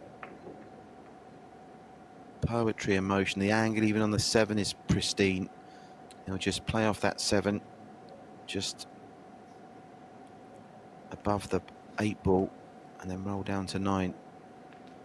And Aloysius Yap may be about to be putting to within 1 of victory. Simplicity at his best.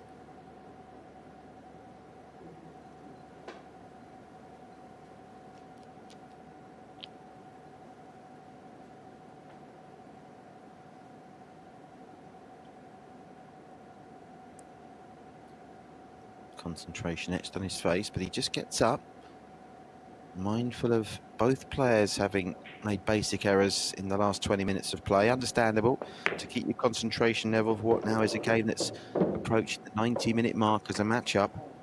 He's much closer to the left rail there than he wanted. Did he get a bad contact? He's asking Alex Lim to clean the cue ball here. Was that a bad contact? Yes, definitely there was a bad contact. As you can see from the previous shot, the 8 ball actually got a little bit of kick. So and it's a good idea it's a good approach that Aloysius took to clean the cue ball, so that he can play without any concerns or anything at the back of his head. Well, one thing's for sure, he didn't want this cue ball as tight against the cushioning, particularly over the pocket. It's very awkward cueing here. And he's missed a 9 ball in an almost identical position in the last half an hour like this. He doesn't want to make a mistake to draw within 1 of victory. And it goes. Aloysius Yap makes it 8-4 in favour of the number 1. And Desmond Go now has to come from 4 down with only 5 to play. It's a big, big ask. And of course, next up, it will be Aloysius Yap. So it could well be that Desmond Go, if Aloysius can break and run, has played his last shot in this year's invitational matchup, where they're all battling it out for 2,300 Singapore dollars. We're race to 9 tonight in the semi-finals, race to 11 tomorrow. Please note we were on air early today at 8 p.m. because we had a double header. Tomorrow we're back to the 9 p.m. broadcast time in a race to 11. Really looking forward to that. Of course, might have you with me again tomorrow if Sharik is successful tonight. Definitely. Are you free? You haven't got any dates tomorrow night? Are you available if required? I have to cancel all my dates. Quite right. Sorry, ladies. David Ballard's in the One Play Sports Spectrum tomorrow.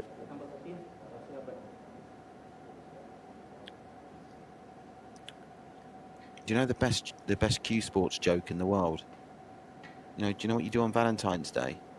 No. Well, you say, what are you doing on Valentine's Day? And you say, you say to the girlfriend, I'll book us a table. And the girlfriend goes, great, where are we going to eat? She goes, I hope you like snooker. That's Thank you, David. I'm here all night. really funny from Frederick. I think you're But we pitying love me that. there, David. Okay. All right, this is it. Frame and rack third one, potentially the last one, because Aloysius Yap is at the table. Again, he won't be happy with the cue ball, but he'll be happy with the position of the one. And Desmond Go has got a resigned slump in his seat now. The marvellous 42 provided chair is cushioning Desmond Go's deflated body, because even though, again, I don't think if he does go on to win, I'll be speaking to him afterwards and asking if he's entirely happy with what he's seen tonight. At times his body language acts as though he's not happy, but he still had the class and quality to ultimately put away quite comfortably here.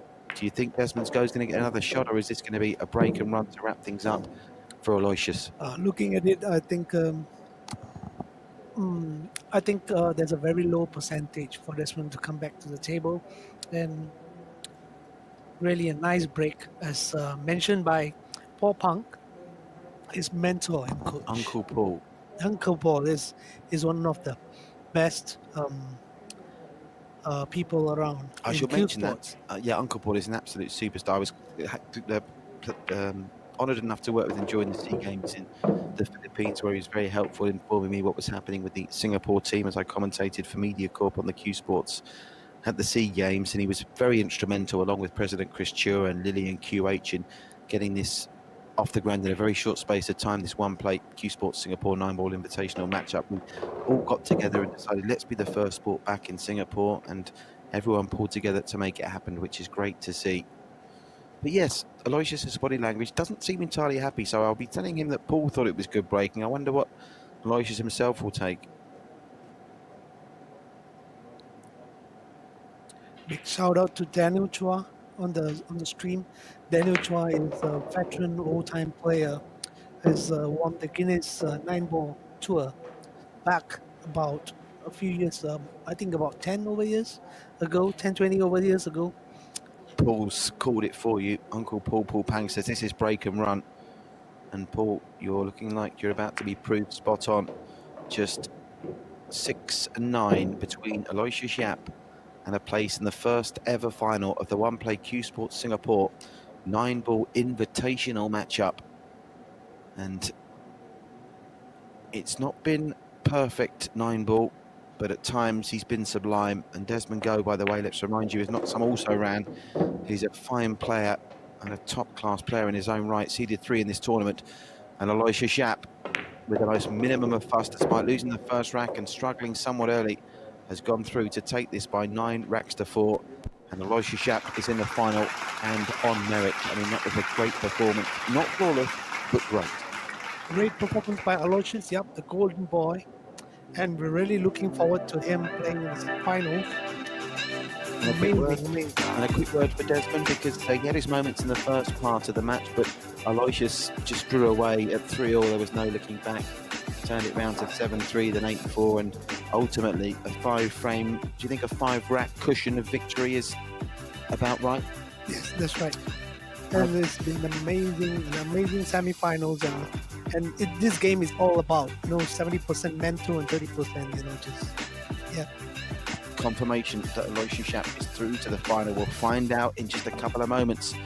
It will take slightly longer than a couple of moments, but the match will start in a couple of moments. Sharik up against Fraser, Leow. Sharik, Saeed and Fraser, Leow as the 4th and 7th seeds clash in our second semi-final, which will get underway in a couple of minutes. But before that, I'm going to head in to the Spectrum to have a quick chat with Aloysius. Bear with me one moment and we'll be back live in the Spectrum.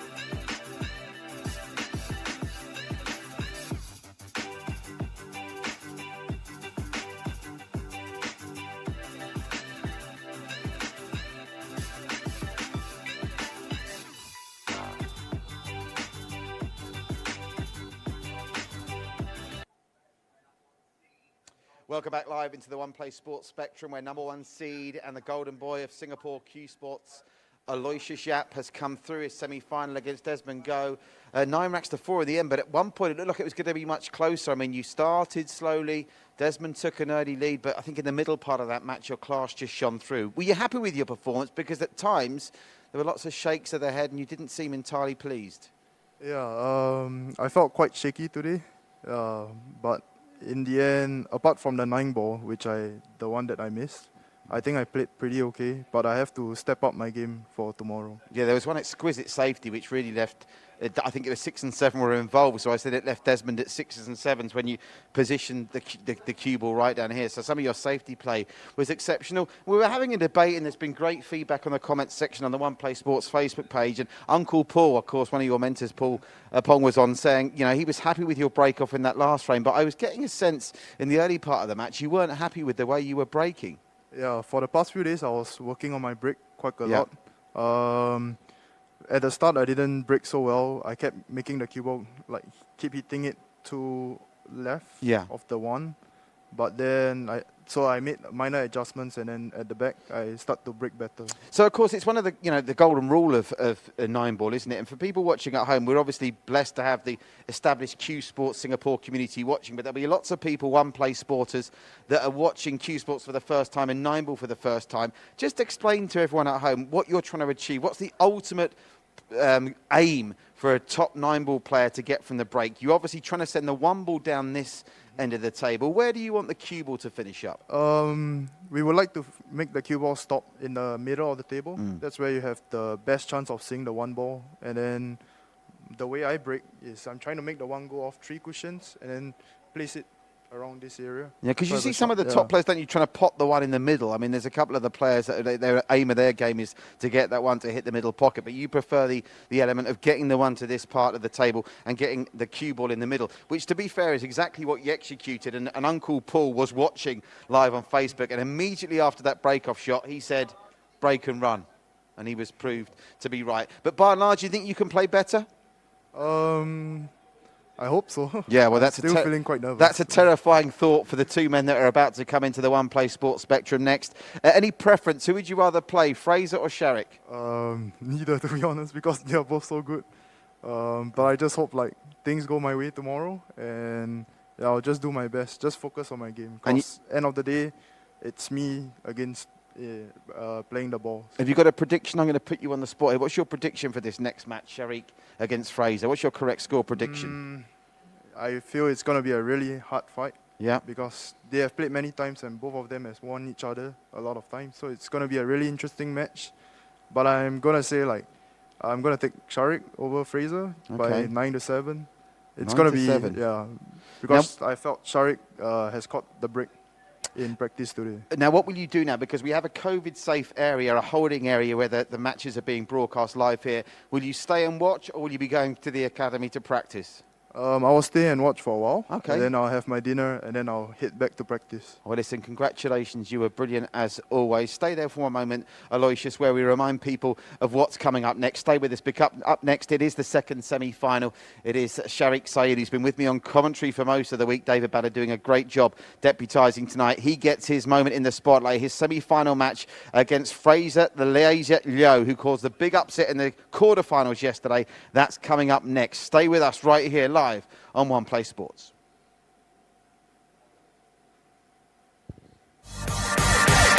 Here we go!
We start each day with high hopes. We meet people, sharing rides with them. People who build their lives around family, around their children's future. People who rely on others to give them a helping hand. And those who cherish quality time with loved ones. And like everyone else, we find comfort in people we trust.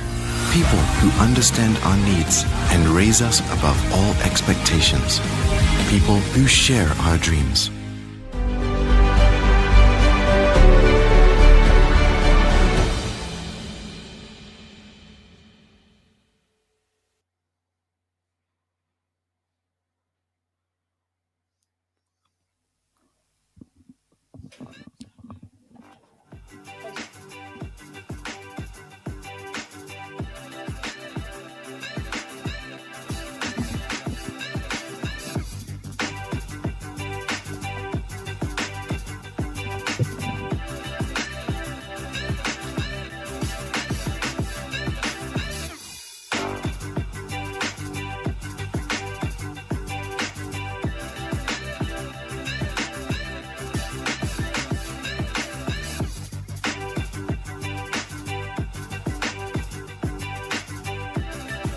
So we're back live at the One Play Sports Spectrum. You can see our referee for our second match, Desmond Go, is just finished sanitising the table. Leow has also been out there cleaning the tables and making sure everything is COVID safe in this incredibly secure environment. So Giorgio going through the last minute racking. Don't be rushed by us, Giorgio. You take your time. I'm sure the players will be inspecting that rack very closely ahead of our next match. If you are just joining us, welcome live. Let's remind you of how the bracket has shaped up so far in the One Play Cuesports Singapore 9-ball invitational matchup. We've just seen Aloysius Yap come through very impressively against Desmond Go, who gave him a real fight in the first half of that match. Remember, Desmond took the first rack against the break and was at 3-all, and it looked like it was going to be nip and tuck, but just in that middle section, Aloysius drew away for what ended up being a 9-4 victory. And you heard from Singapore's golden boy, the #1 seed, in his post-match interview. He fancies the match we're about to see will be a whole lot closer than that, as Sharik Saeed takes on the laser, Fraser Leow.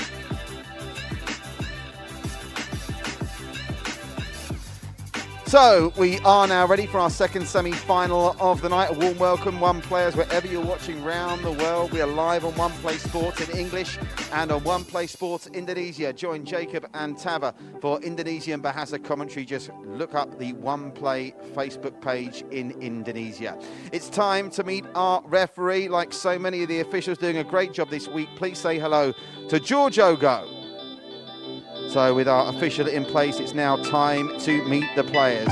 first, introducing a man you've heard all week in the commentary box, but when he's left the commentary box for the table, he has done the business in some style, getting the better of Steve Fong by 7 racks to 1 in his quarter-final. He is the 4th seed in this competition. It's the Shark, Sharik, Saeed.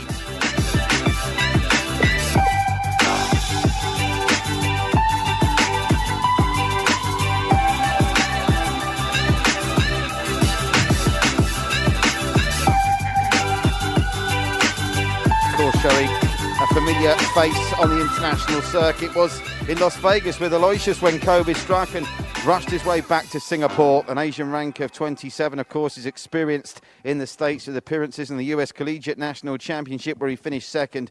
He's a SEA Games athlete for Team Singapore as well. And as he's already shown this week, he can talk a good game and play a good game as well. But he's going to have to, because his opponent is seeded only 7, but he caused the shock of the matchup so far when last night he came from 3-0 down to topple Han Lian, the number 2 seed and the elder statesman of Singapore Cuesports. He is the laser, Fraser Leow.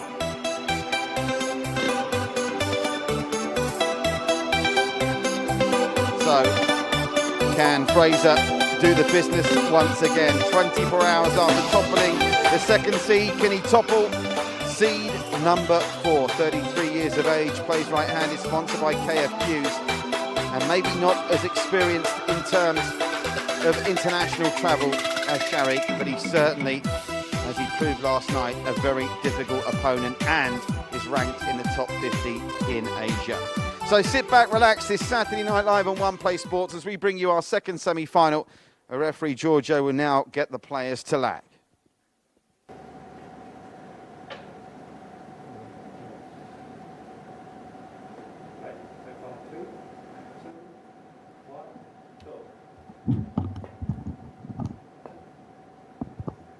So depending on how you like your lag omens, David, we saw the winner of the lag in the first match go on to win the contest, Desmond, and it looks like, on that evidence, Sharik has won the lag in this 2nd semi-final.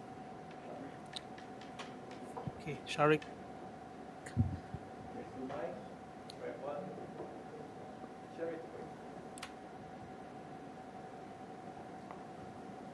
Wishing both the players the very best, all the very best for your match.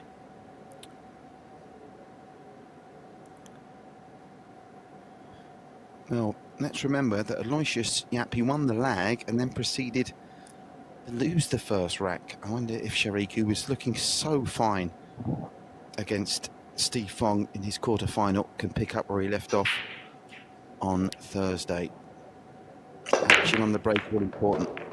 Plenty of pace, plenty of power, and that's the first time in a while that the 1's gone down off the break, and he has got a shot on the 2. It's the dream start for Sharik. Amazing break by Sharik. Looks like it's going to be a break and run from Sharik's side for this rack. That's the most powerful break I think we've seen tonight. He means business, doesn't he? Yes, Sharik? He is in full on to go into the finals to play against Aloysius Yap. Long way to go though. Race to 9, a different ball game than a race to 7. And Fraser Low, let's not forget, he was 3 down to Tolian Han. Great upset match last night by Fraser. It's a serious point coming from behind like that against a player of Toe's experience, because even if he has a bad start here, Fraser will think deep down, well, hold on, I was trailing the number 2 seed by 3 racks in a race to 7. Even if he's 3 or 4 down against Sharik, he won't feel like he's completely out the contest. That's right. So looking at it, I would feel that Fraser is a lot more composed in this event, and is one of the up-and-coming players in locally, and he has been in top 8 for quite a few years. And both of them are really good players. And the interesting thing is that I know them since young, really young, even before Sharik went to US to study the Lindenwood University. He's well travelled, Sharik, isn't he? Got a lot of his friends from America were checking in on Facebook throughout the course of the week. They'll be very happy as pals what they're seeing so far. Interesting that Aloysius tipped Sharik for this match, but that was before he lost complete position there as he tried to transition to 6. He's just overscrewed that, hasn't he? Yes, that's right.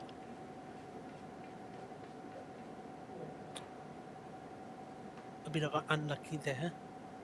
Daniel Chua, shout out to Daniel, is watching. Aloysius Yap is now watching on Facebook as well. Well done, Aloysius. Shout out to Hughie and Agnes. Aslam Saeed with us, Peter Voigtlander, Brianna Miller cheering on the Shark. Great to have you all with us, guys. Sui Trantan as well. Great crowd, a great community we're building here when it comes to Cuesports in Singapore. Live on One Play, this 9-ball invitational matchup, which has been so well received all over the world. It's taking his time here. Extension has been used. What shot do you play here if you're Sharik side? It's like he's going to come off one rail, but he's going to need a bit of luck here to send this 6 safe.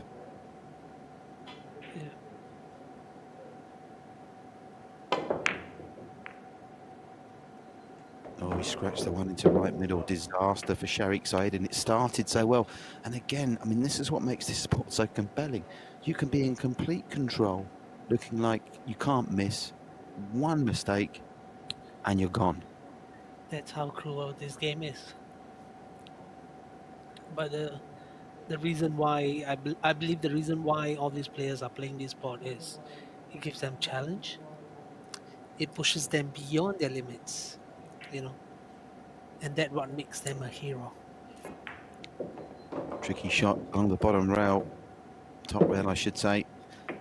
Finished easily by Fraser Leow, and having seen Sharik Saeed do the hard work, this is why we keep saying it, 9-ball is such a cruel mistress. You can play 8 shots that nobody could match. If you can't make the 9th, it doesn't make any difference. Exactly. Patrick, just a question for you. Ask me a question, David. Yeah, You can the ask me question anything. is, what is your prediction for this semi-finals match? Well, I'm loath to go against Sharik, and I think I will stick with him. I have to say, I think Aloysius is probably right. I mean, you guys know far more about it than I. Just got a feeling Sharik's going to have enough if he keeps his composure. We can see, by the way, how he bounces back from the early disappointment in this first rack. I'm going to go for Sharik by 9-6. But I'd be surprised if it's as clear-cut as the 9-4 margin that was registered by Aloysius.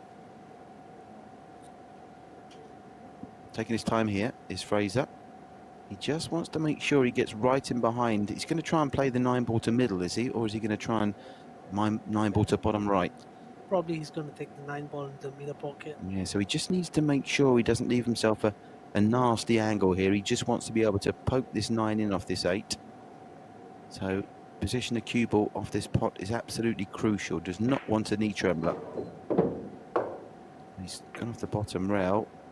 Quite a distance, more distance than he'd ideally like between cue ball and object ball, but 99 times out of 100, this is going into right middle, and it's going to be one against the throw for Fraser Leow, who's going to win after Sharik Saeed looked destined to break and run.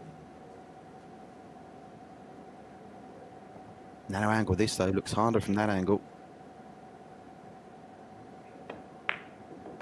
Down it goes, no messing around from Fraser Leow, who picks up where he left off last night, getting the better of Tolian Han.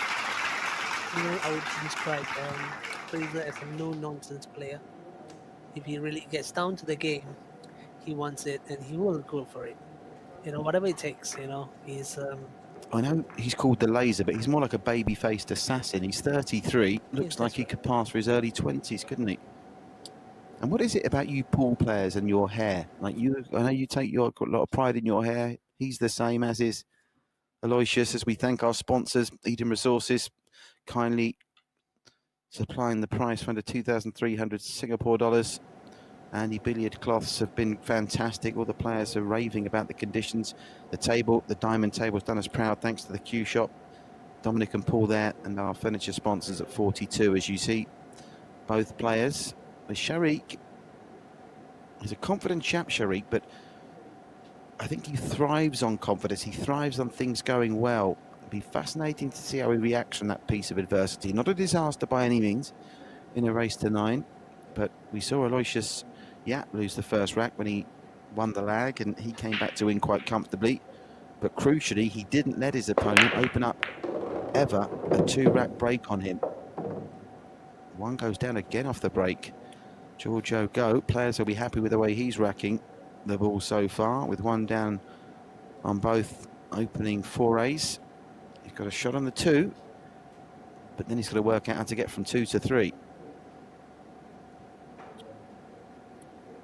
Fantastic break by Fraser. You know, on a normal day, this rack is an 100% clearance by Fraser, and I do feel that this is really into the game, and he's gonna break and run his rack. You know, Marvellous work with the cue ball there. It looks difficult, but he's made it look relatively straightforward. And again, I had this argument with Sharik in commentary yesterday. Just to be clear, I've asked Fraser, he doesn't wear a glove, he wears a finger sleeve. Yeah. So why does he not go down the route as most pool players do of wearing a glove? Just doesn't feel comfortable with it? Probably he has a preference for it, and he would prefer to wear just the finger gloves. Like for myself, I started off without wearing any gloves, but as I went Indonesia to play a competition, I realized that I need a glove because it really gets sticky after a while. And I think for Fraser, it's just his preference. And oh my, As we sorry to interrupt you there, but that was a big miss on that 3-ball from Fraser Leow.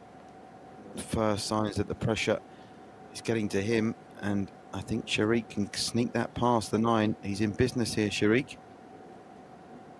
Just the chance he was looking to try and capitalise on. What happened there? Just trying to do too much with the cue ball, forcing it a little bit too much? a little bit too fancy, like what I did. Yeah. You know, especially on cloths like this, new cloth, as long as you strike off the center axis, there's a little bit of forward movement on the cue ball, and you have to be a little bit more accurate to pocket the object ball. That might have caused him to miss the tree.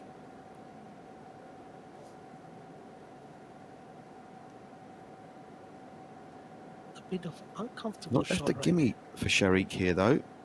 Awkward queuing and bridging.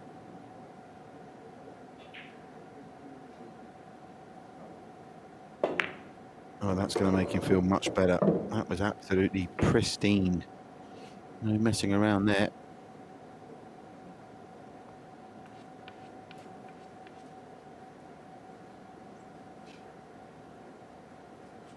Great action off the cue ball as well there. He played that entirely as he intended. Going to get into the bottom of the cue ball here off the 5.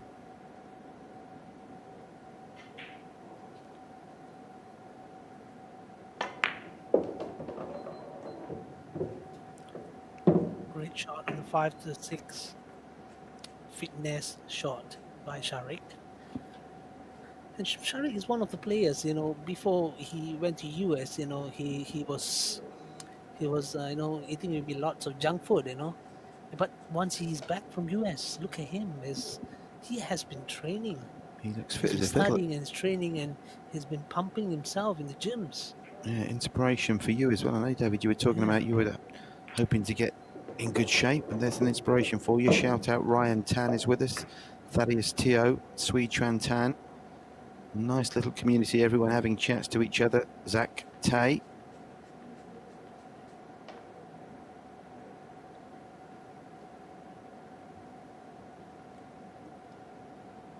Sharik is a great ambassador for the sport. Lovely chap. We've really enjoyed getting to know him over the course of the week.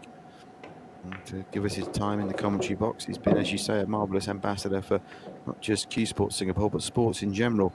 Won't be over the moon with that, though. It's left him a trickier shot on the 8 than he would have liked. This is missable. There's always a danger you can overcut these. I think he's going to go for the safety. Well, he's going to cut it. He's looking at the pocket. The contact point on the 8 ball. And He went for all his shots against Steve Fong. Needs to go this.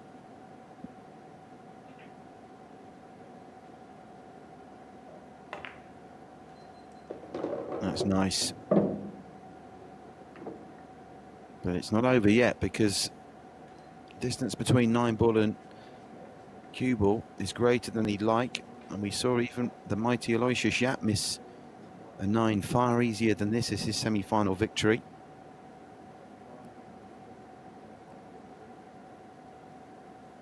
Steady as you go, Sharik, to level it up at 1 rack each.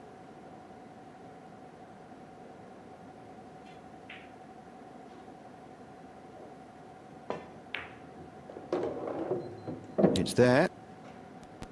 Just a cursory glance at the cue ball to make sure it doesn't scratch. And we're all tied at 1 each. Important he got that rack under his belt, and that will make him feel a lot better about himself, David. Absolutely.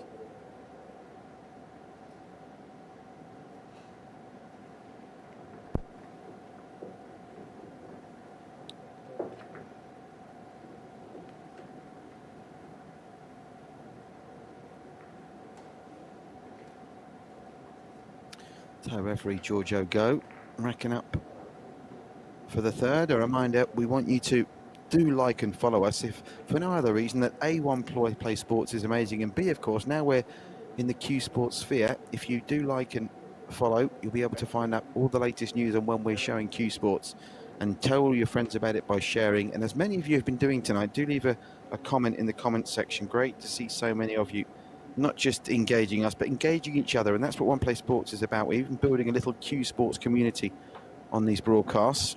David's got his fan club out there in force. Plenty of people saying nice things about you on there, David. Quite right too, just like Sharik. Exactly. I love the whole community, and I'm looking forward to the years ahead. You know, playing this sport, you know, and building up more youngsters. Look at that. Happy with the break is Giorgio Go, and you'd just be about happy with that, Sharik. You can see enough of this one, and there's room to swing back round for the 2.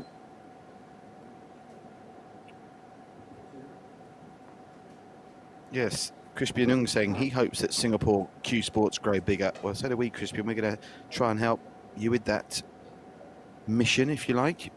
Greg and Tanakos has shared the stream. That's very kind of you, Greg. I hope you're enjoying the coverage, buddy. Stay safe wherever you are watching in the world. Asmin Abu Bakar is there. He's saying hello to David. So many of you enjoying the coverage as the one goes down, and well, he'll take that cannon on the 7 all day long there, Sharik, won't he? He's going to keep it simple by just playing a stop ball on the 2, and he must have already been prepared to take the long 3 ball.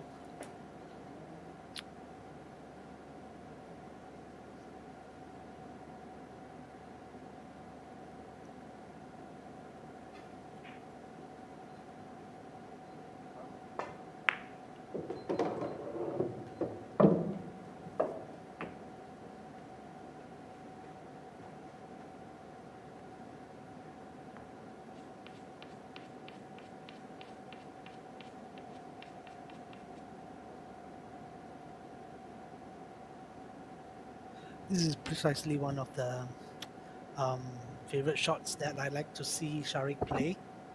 He plays it with much confidence and has total control over the cue ball.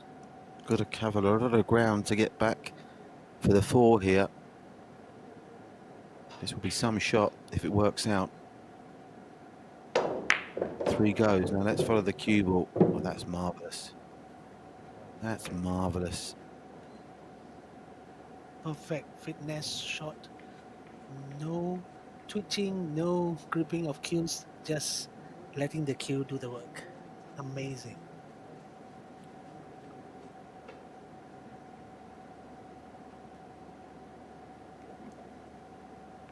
Got a nice natural angle to use the bottom rail to come up with a bit of left-hand side on the ball. Swings round. for a similarly inviting angle on the 5. Will he be able to swing round the 9 here? Or it's got to be slightly careful he doesn't get any unwanted contact on the 9 here. He's going to try and swing him behind the 9 or in front of it. He's going to swing it in front of it. Probably might be behind the 9. Off 2 rails into 7 into the corner pocket.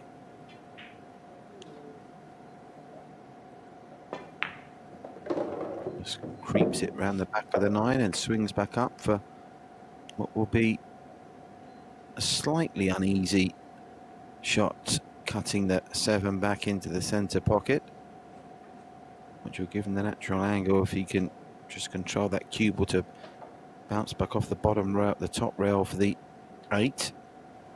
Been tricky this little run he's been on. Calling for the extension, which shows you he's not entirely comfortable. It wasn't what he played for.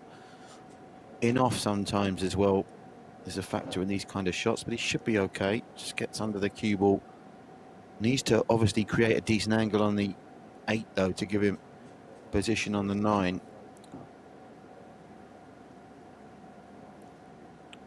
It's a little bit of a tricky shot. I think he's going for the center pocket, but 2 rail position for the 8.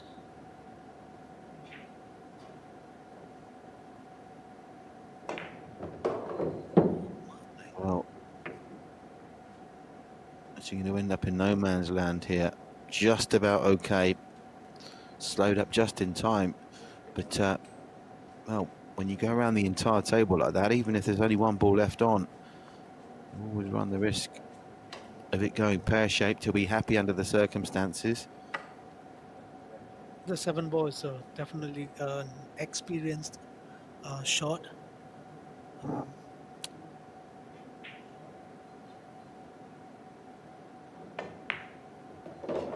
No, He's on track. he's straight on the 9 after tricky shots on the 7th and the 8th. And for the first time tonight, Sharik Saeed can say he leads his semi-final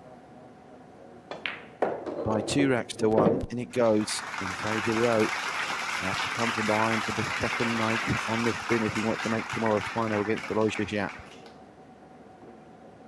Thank you, Visha Lashi, who's saying she appreciates One Play Sports streaming this, and you can obviously watch in comfort.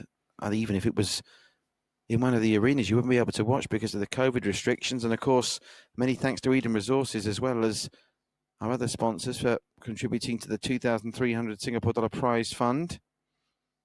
Race to 9 tonight for the semis, race to 11 tomorrow for the final. Rick Marshall asks, hi guys, quick question, what balls are the guys playing with? David, I shall hand that over to you. I think they're playing with the Jeremiah set. That comes with 2 sets. It comes with a complete set with 2 8 balls, 2 9 balls, and 2 10 balls, and 2 cue balls. Of course, we're swatching. It's a new brand, new complete design, and it's lovely. And of course, we're switching balls in between each of the matchups, so matches play with fresh balls, clean balls. What a break. Fraser will be very happy with that break, thank you very much.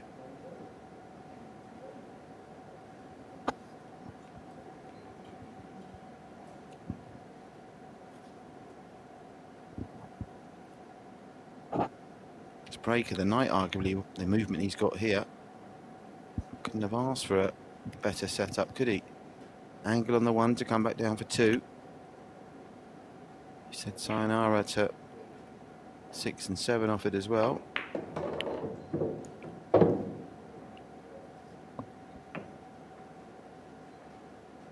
Where is potential problems here? I suppose the 4 sticks out. He's got to make sure he lands on the right side of the 4.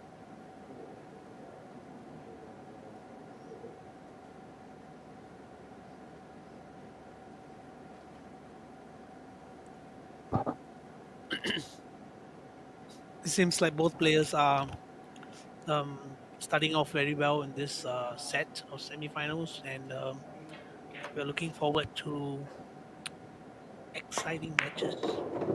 Right up. Too flashy with the 2. Just holds up for the 3. I'm assuming he'll play this 3 into centre pocket. And has he got the angle to... Don't think he's got the angle here. He's the wrong side of the 3, isn't he? Would like to have just drifted that into the centre and move up the table to play the 4, I'm assuming, either on the rail or in the middle pocket. Got a decision to make here. He's kind of in between 2 stools. What does he decide to do? Knocks the 3 in, leads himself the 4 with a relatively straightforward rail shot.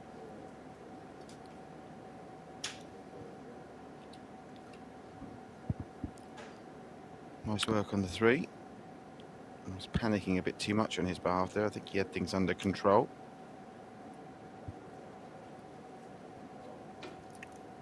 It's like it's a very high percentage that Fraser is going to take this rack, taking the 5 into the center pocket and the 8 in the corner pocket. Just a soft roll with the 4 ball off on cushion. I don't think he wanted to be that far away from the 5, but it'll do. Obviously he wants to be relatively straight, or just with a slight angle on the 8 so he can screw back down for 9, but Fraser determined not to let Sharik open up on him here with that finger sleeve, which identifies him even when his face isn't in vision. Knocks it in with the minimum of fuss, and I assume he'll just be getting into the cue ball here to the bottom of it to come back down for 9. And barring any accidents, we should be all square at 2 each. Maybe you can help Peter with this question. He says, why does Fraser have so many girls cheering for him? Is he popular with the ladies, Fraser? Yes, Fraser is actually quite popular with the ladies, but maybe because he has a baby face, and Fraser's 33 years old. I think it's pretty normal, you know. Baby-faced assassin with this 9 to level it up at 2 each. And it goes. We're back on serve here. Sharik, Saeed and Fraser Leow look together at 2 each. Christopher still on driving for a great screen, guys. Good luck to Sharik. Thanks for being here, Christopher. Great to see you. Marvellous to see this little Cuesports community sprouting up on One Play Sports. You're very welcome, and we're honoured to be hosting you here. Coming up to 10:15 local time here in Singapore. Hope you're safe and well during these tough COVID times. Wherever you're watching, you are watching live and exclusive COVID-busting sport here on One Play Sports. The first live sport post-circuit breaker in Singapore. And One Play Sports are delighted to team up with Cuesports Singapore to bring you the One Play Cuesports Singapore 9-ball Invitational Match Up 2020, where we're at the semi-final stage. Already tonight we've seen Aloysius Yap defeat Desmond Go by 9 racks to 4 to book his spot in tomorrow night's race to 11 rack final, and he'll be taking on the number 1 seed, either number 4 seed Sharik Saeed or number 7 seed Fraser Leow, who is battling hard here less than 24 hours after he got the better of Tolian Han in dramatic fashion by 7 racks to 5, having trailed in that one 3-0. He's made a better start in this match than he did yesterday, but Sharik Saeed is a man who means business. Sharik at the table to break. All 4 of the breaks have been good from both players so far.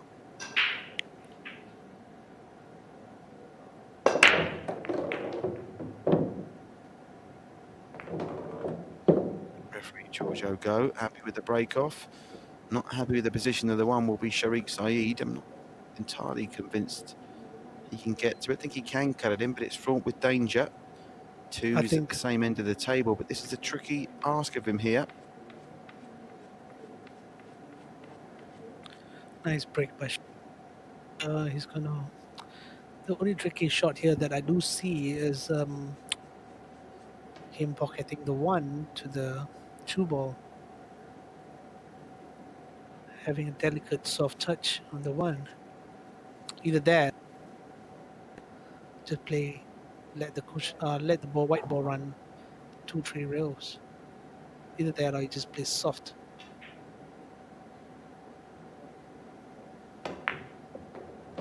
Nice shot. Needs the cue ball to bounce.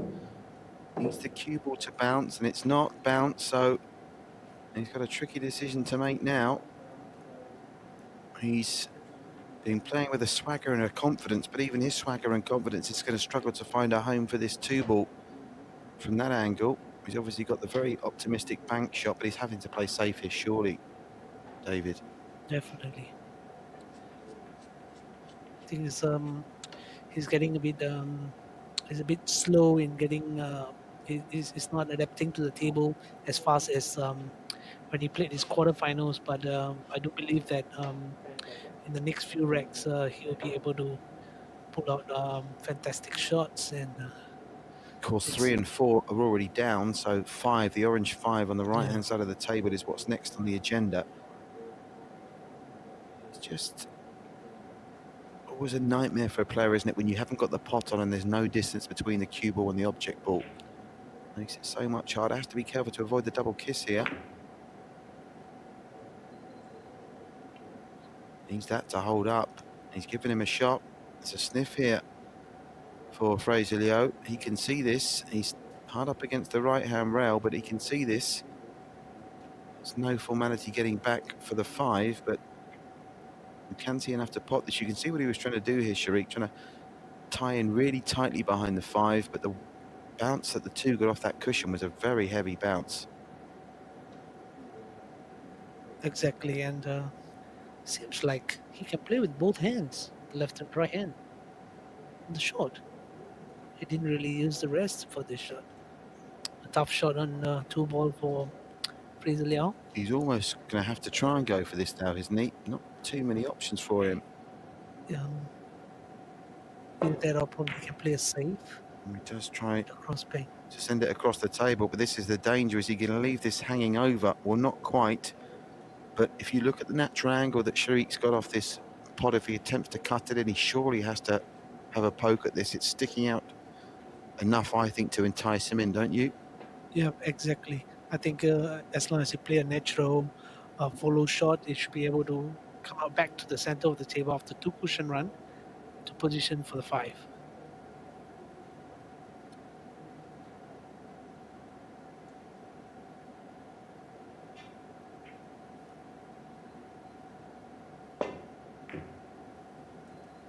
Oh, he's left it hanging up. He's left it hanging up. Well, I don't think he had much choice but to go for it, but it's worked out for Fraser Leow. We talked about this earlier in the week in commentary, though. When they're hanging up like this, sometimes, obviously, potting the ball's not a problem, but you've really got to concentrate on the cue ball, haven't you, here? Yeah, exactly. So probably is the was a bit double-minded on the 2 and the white that caused him to miss.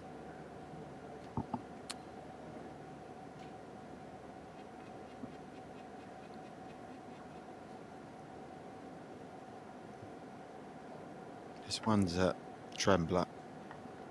5 along the rail.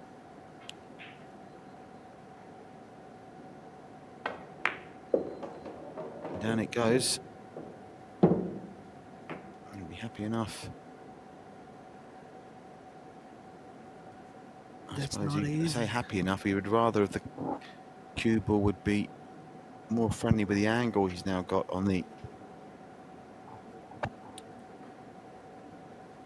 6. Just lost the cue ball a little bit there, isn't he? Yeah, he lost the cue ball there a little bit. But I feel there's an allowance on this shot, even if you get it thick, because if you get the contact thick, because you can play it off the 8 ball as well. So it makes the pocket double the size with the 8 ball being there. Almost like a guider, isn't it? A marker, Yeah, if it's you a like. marker. I think he's going to pot it directly. Exactly. Nice work. A lot of distance between cue ball and 7, though. And of course, you need to make sure you're on the right side of this 8 ball off the 7. That's absolutely paramount. As you can see, the previous match, previous semi-finals, a lot of safety battles at the start. But I think for this semi-finals match, it's a lot on recovery shots and fitness. Shot making in the first 5 ranks. Oh, it's rattled the jaws. And where's the cue ball going? Is it scratching or is it holding up? Just holding up. Well, that's the crumb of comfort for Fraser Leow, but he's handed the initiative back here to Sharik Saeed, and it was just one big ask too many with the position.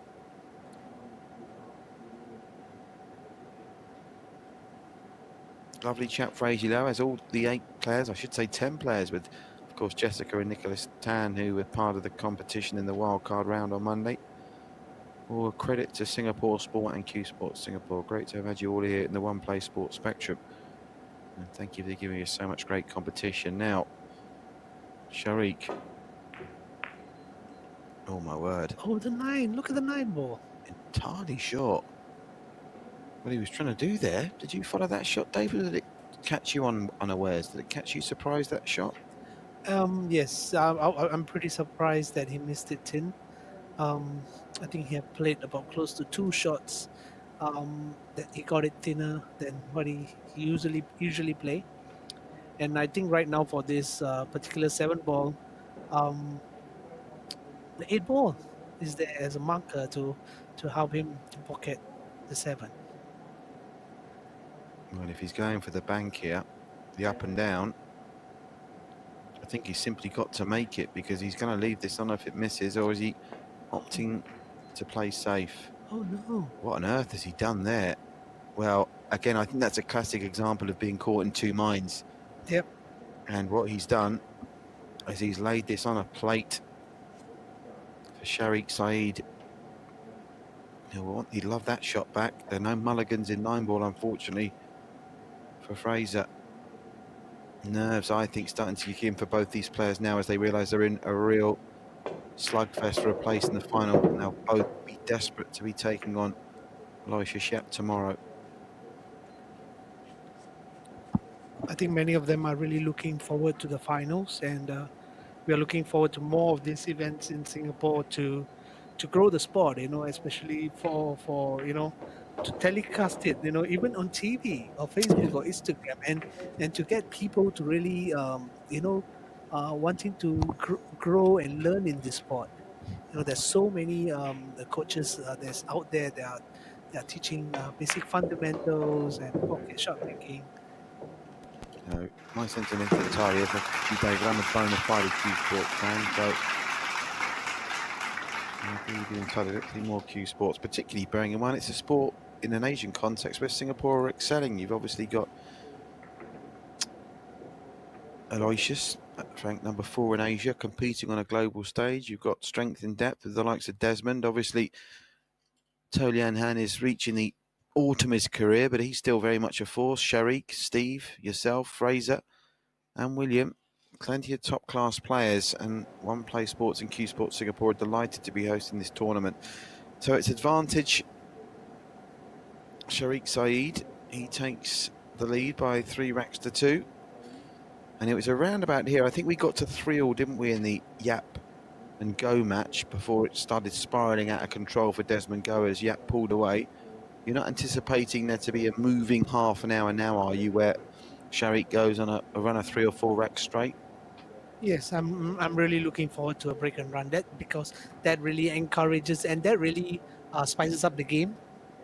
Make it more a little bit more entertaining, and looking forward to Fraser's break on this. Amazing. Fraser, talk about action. 3 down, 6 to play, I think is the expression he's looking for here. Well, keep your eye on all these that misappeared. 1 to the middle, 2 top right, and almost the cue ball scratching as well. It was nearly 4 balls down. Exactly.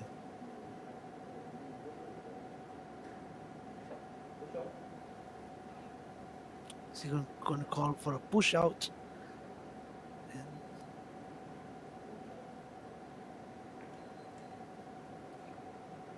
Well, we saw in that snooker World Championship semi-final I was talking about, a ball hanging over the middle pocket and the players taking it in turns to go up and down and all missing. There's no angle, is there, to put the 4 in the middle, so that's off the agenda. And Fraser was unable to tempt Sharik to take this on. So Fraser now, well, he's surely not going for the pot here. No, he's just going to get some power and some distance.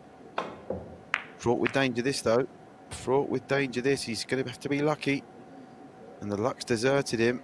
And Sharik will now come with a real opportunity to open up a 2-rack buffer for the first time tonight.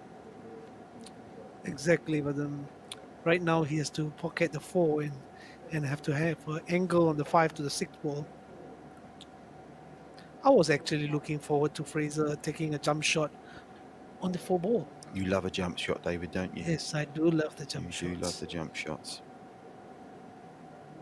Just checking out his angles here because he obviously needs to avoid. He wants to. I'm assuming he's aiming for that gap off this 4 between 9 and 8, just to sail down the far end of the table for the 5. But then he just wants to make sure the 6 goes down the same pocket that this 4 is heading towards. He's found the gap between 9 and 8 simply enough. Now it's all about positioning the cue ball so that the 7 doesn't hinder his progress on the 6.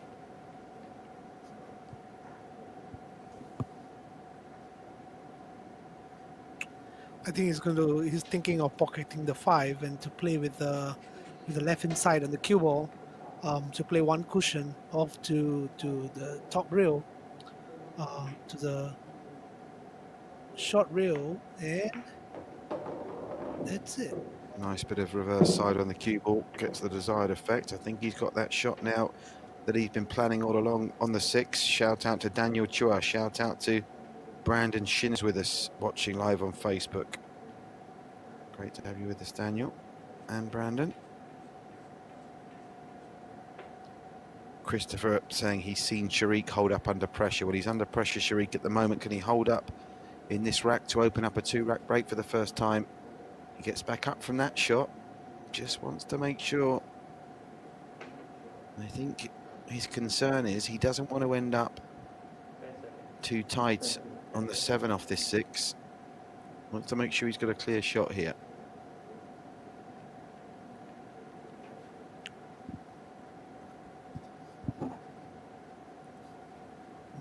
I think he's going to put a slight spin on the 6 ball to just drop the 6 into the pocket so they can take the 7 back at the other end of the pocket.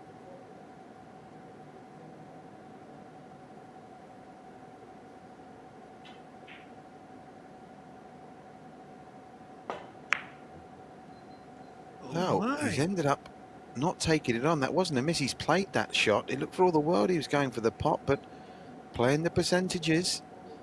He's obviously tried to leave it hanging over a pocket and has left it very difficult for Fraser to get. And of course, he had to be spot on with that position and a couple of inches either side of that 7. And this is an easy shot for Fraser. As it is, he's got work to do.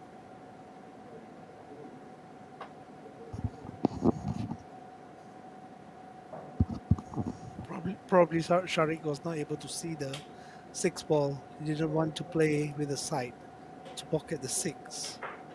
I think Fraser is going for at least a 3-rail kick. 1, 2, 3, makes contact, but he's got no clue where this is going to end up. And it's going to end up as he turns away mournfully with definitely a glimmer of an opportunity for Sharik Saeed. It's not a gimme, but he will have a natural angle to swing back round for the 7 in a 6th rack that I think is on the way to becoming the longest of the match so far.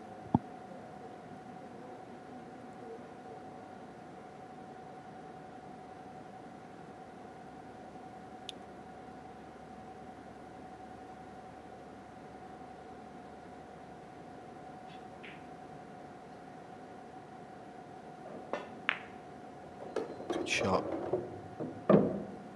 I'm not sure I'm in love with his angle on the 7 though, rather him than me here. The angle's too acute for the left middle. Surely he's going to have to think about sending this all the way up to the top left-hand pocket. Look at the fundamentals of his cueing and staying down right after the shot. Is he going to try and clip this in the middle, or is he going to the top left-hand corner pocket? Middle's a tricky shot. I would think that he's actually going for the corner pocket. You're spot on, David. And, well, that was a generous pocket that saw that drop because it hit the side rail about 6 inches before it reached the pocket, but drop it did.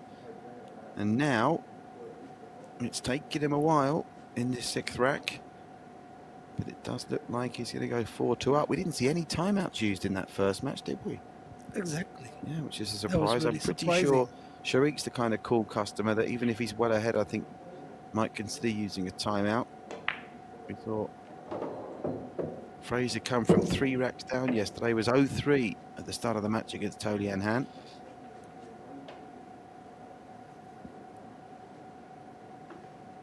Nine ball then for Sharik's first 2-break buffer of the night. Oh, he's going to strike this with authority the way he's queuing this up. Oh, that's very much with authority. As the applause kicks in, Sharik leads Fraser Leow by 4 racks to 2. Now, is that timeout called? I think I'm seeing him walking out the arena here. It's while we look at that replay, has Fraser Leow called his timeout early? He has, so that's very interesting indeed, isn't it? With what? Still a long way to go in this game, only 6 racks played. Fraser Leow calls time out, and referee Giorgio Go will re-rack for rack number 7. Sharik Saeed, it's not been plain sailing. He looked in control in the first rack before a wobble let Fraser in, but he's just starting to exert his authority in this one. Stay with us, more from David myself as this second semi-final continues in the one-play Cuesports Singapore 9-ball invitational matchup. But now, an important word from our sponsors. Here we go. Here we go.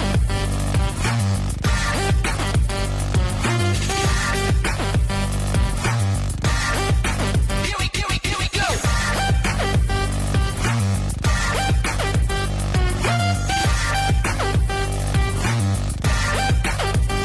Here we go.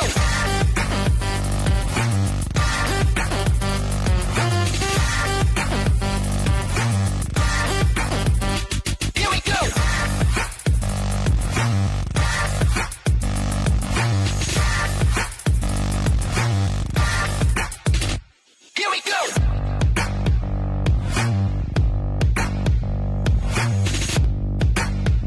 Here we go.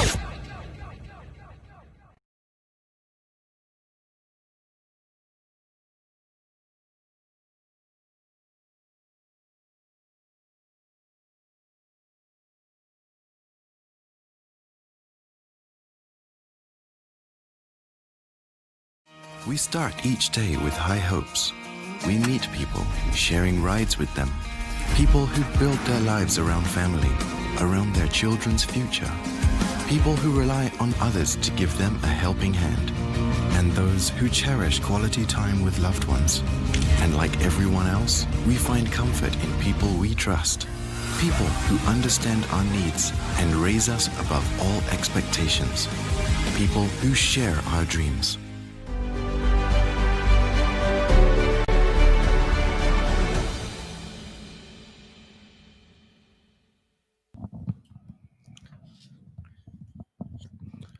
Welcome back live to the one-play Cuesports Singapore 9-ball invitational matchup 2020. Delighted to say David Balla alongside me in commentary tonight as we await the return of Fraser Leow. He called the early timeout, trailing by 4 racks to 2. Sharik Saeed, I think, just wants to get on with this. I think he feels he's found his flow now and wants to try and put this to bed. A reminder, we're giving you English language commentary on the main One Play Sports Global page. But if you're watching in Indonesia on the One Play Sports Indonesia page, or if you just search the One Play Sports Indonesia page, wherever you are in the world, you can join Tava and Jacob for first-class Indonesian Bahasa commentary. Situation here is in a race to 9. Sharik Saeed is almost halfway there, leads Fraser Leow by 4 racks to 2 as they fight for the right to take on the winner of our first semi-final tonight, the number 1 seed. Not maybe as impressive as he was on Tuesday in his quarter-final victory, but nonetheless having too much in the tank for number 3 seed Desmond Go. Aloysius Yap coming through by 9 racks to 4. There is Fraser Leow back in the arena as the laser takes on the shark. Shout out to Mark Wilson watching live.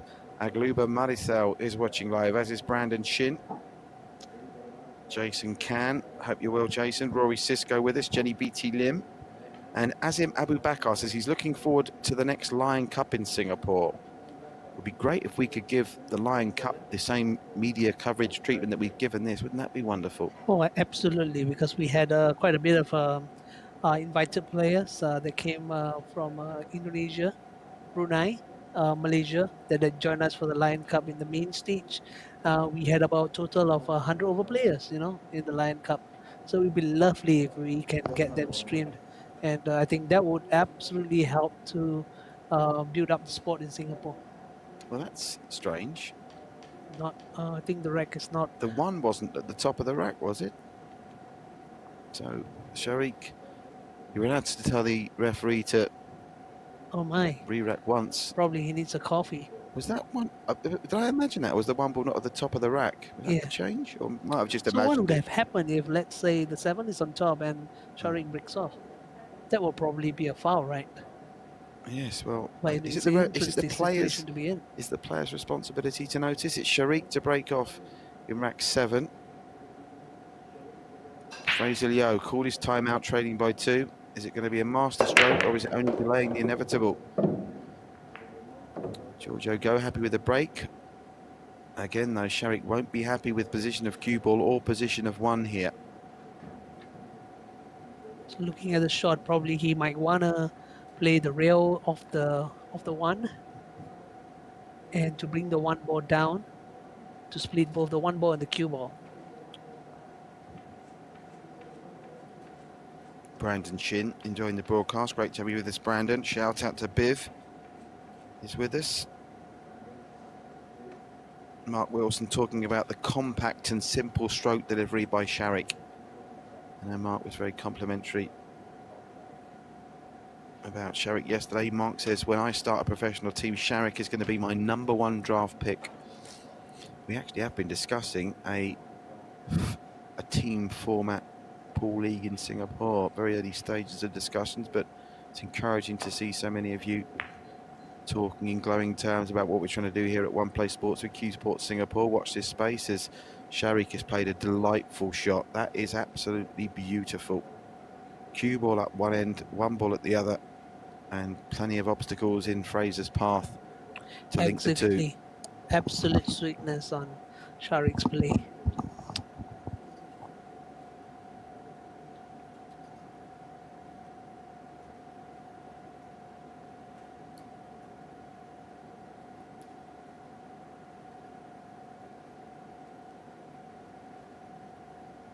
Not much of an angle for him to kick though.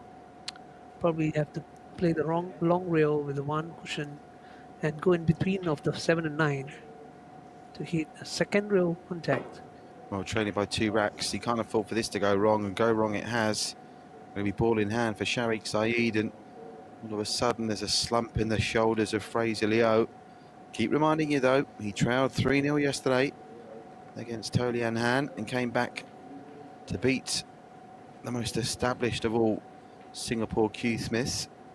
So he was no psychologically the game is not up yet, but he needs to try and find a rhythm and groove at the moment. Sharik is putting him through the ringer, isn't he? Exactly. Looking forward to a great clearance by Sharik. 1 rail off to position for the 2.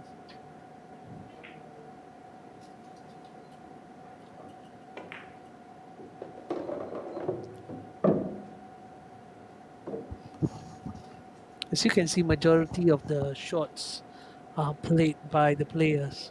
For 9-ball game, as long as you bring the cue ball to the center of the table, you will definitely have position for the next shot. So based on this layout, if you are able to control the cue ball to the center of the table, you'll be able to run 2, 3, 4, and so on. Lovely touch. It's held well enough for the 3. Bit of work to do to give himself an easy time in the 4, and he's going to go to the toolbox and bring out the rest.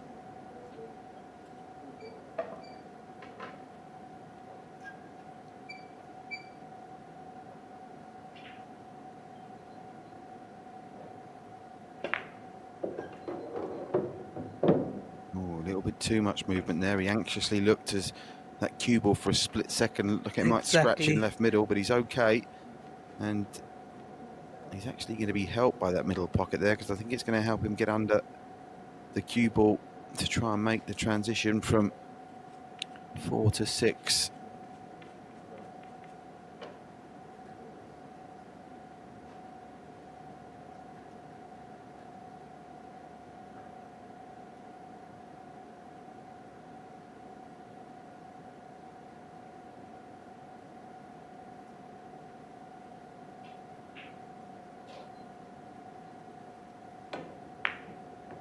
Another one bites the dust. And lovely work with the cue ball once more. But he's got to go up, down and back again here. Nothing straightforward in the conclusion of this rack. You know, if I were to describe Sharik, I think one word that I'll use is stability. Stability. Stability. And what would you describe Not for speed, Fraser? durable and accurate. Oh, that's the Andy Biddia club. That's isn't the it? Andy You can't Biddia, use though. them- Can't use both have the same words. Suave. He's quite suave, Sharik, Suave. isn't he? And I think he's got the right level of confidence. You know, he's very lovely Yeah, chap. I very just think composed. he's and- very composed. I think you're spot on. I can't see him getting flustered. I'm sure it's happened to him in the past. I'm sure it might happen to him in the future. But just only in my limited experience of knowing him, seeing him around the One Play Sports spectrum, he appears composed and at peace with himself. I think, as you say, he's gone through a bit of a lifestyle change of late. He's been well travelled. I know he's got love in his life as well, which is very important, David. And that's Yeah, exactly. You know, it's really a privilege to know all these players, you know, and to be with them alongside this journey of, you know, playing pool and, you know, growing old together. I mean, we are only like in our 30s, you know, some of the players are in their 40s, you know, we've got a long way to go. And one of the reasons why we still compete and, you know, want to improve in this sport is just because passion. We just love it. the passion is shone through from all the Cuesports Singapore team this week, not just the players, the officials as well. Exactly. President Chris Stewart, many thanks to him for helping get this tournament up and running, as is the case with our CEO, Mr. Mohit Lalvani, and the wonderful Lily Leow and QH, who are the tournament director and assistant tournament director. How good are they, by the way? They're brilliant, aren't they, Lily and QH? Oh, definitely. They They are. have been doing lots of events.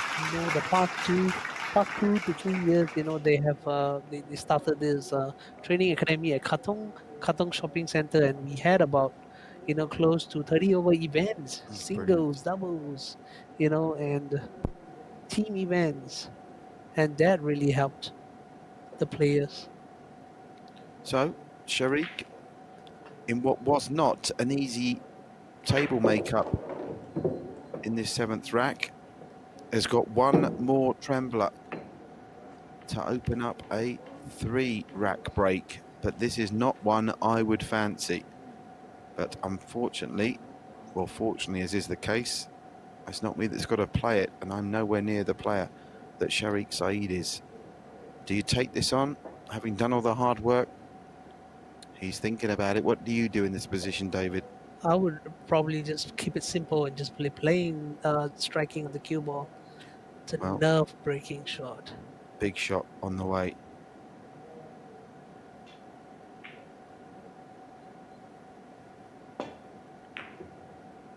It's not dropped, and it's hung up, and that is Oh a tale my! as old as 9-ball time. He has essentially gift wrapped with a card and an accompanying bouquet of flowers and box of chocolates. Rack number 7 to Fraser Leow, and Oh, we are man. now back down to just one rack between the two, and this will be a test of Sharik's composure, Exactly. because that was a rack he worked so hard to win. He surely thought he was going to be 5 racks to 2 up, but it's the cruel mistress of 9-ball. You can do what you like on balls 1 to 7 and then 8 as well. If you cannot sink the 9, it counts for nothing. And now Fraser Leow gets to within 1, and what's more, they'll be coming to break at the table next. Patrick, how would you rate, you know, our viewership for pool and snooker. As of now, like, It's I okay, think. David. It's been encouraging. Listen, it's difficult times for everyone. We at One Play Sports are keen to try and innovate to bring back live sport. We're delighted to be able to work with Cuesports Singapore. There's clearly an audience for it. It's a very TV and streaming friendly sport 9-ball pool. And obviously we can play it as we've been doing in COVID safe environments. So let's hope this is the first of many tournaments and we build the pool sports community even more.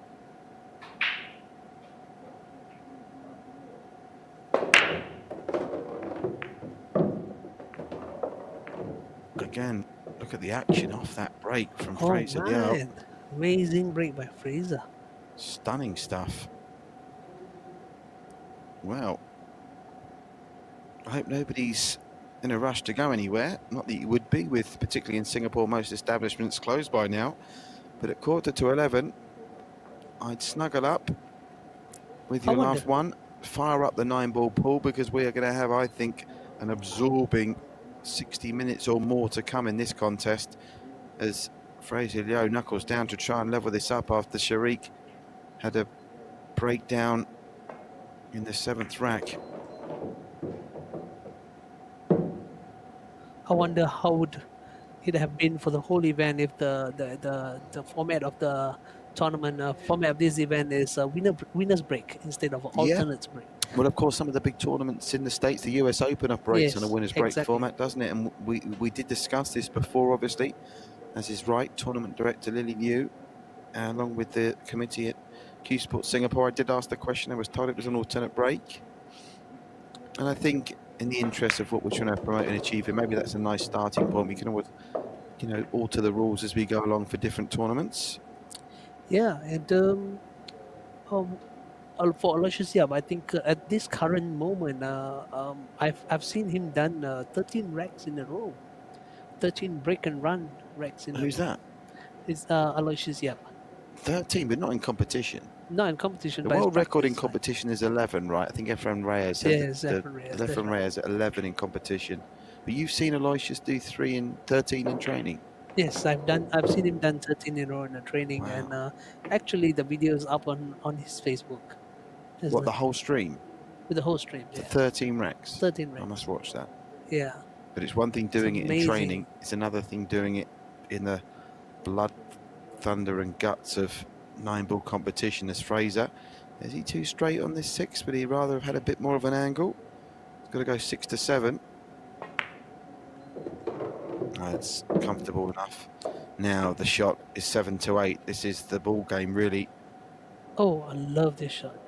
You love this shot? Wow. Because you just have to, let your cue go through. Just play a stun through, onto the white ball. I think Fraser's pretty comfortable with playing this shot. Yeah, but don't forget he's got to find an angle off the 8 to get back down for the 9. The pot's no problem. It's all about the cue ball here. He doesn't want this to bounce too hard. Oh, that's, as you say, just about perfect. Lovely shot. Tester here, but he's got the natural angle to find himself in a decent position on the 9. Missable, but you'd expect him to make it. And are we just now seconds away from being tied up at 4 racks apiece?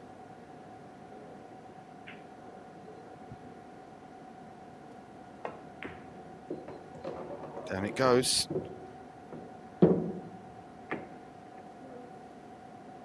You'll be happy enough with that. Just need to be a little bit careful about the in-off. Pressure does funny things to players. You should be able to divert the cue ball away from what on the first glance looks a natural angle to end up in left middle. He'll be fully aware of that though and make the necessary adjustments in his addressing of the cue ball.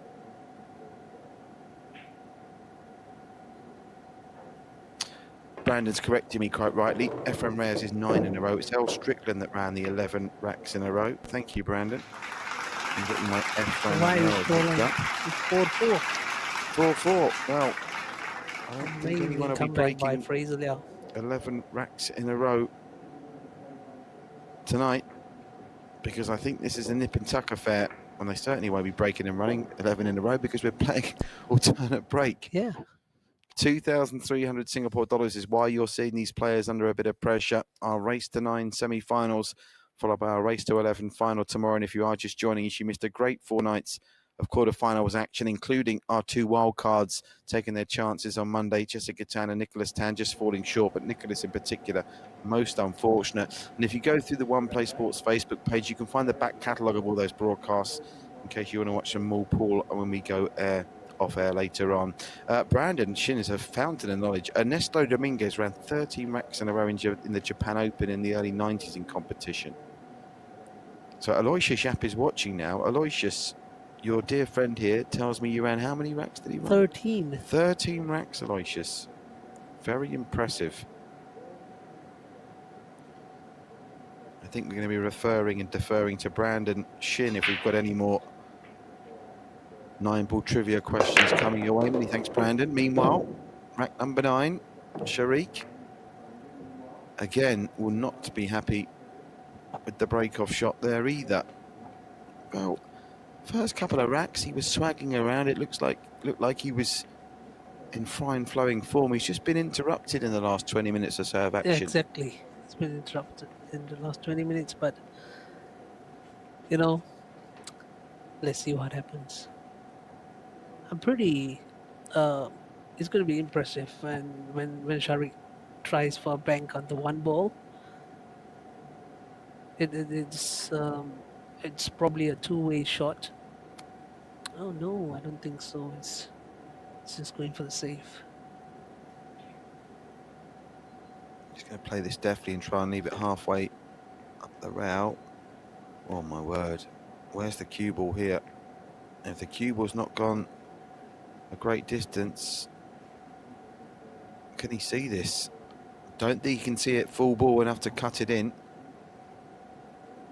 Are we looking at a jumper potential here, or is there just too much risk involved in that? Oh man, I'm looking forward to the jump shot by Fraser. Short stick city. He's gone to get the short one. He's going to be taking this on. Of course, with the 1 and 2 close together, any kind of contact, and you might fancy that one of the 2 of them will go down.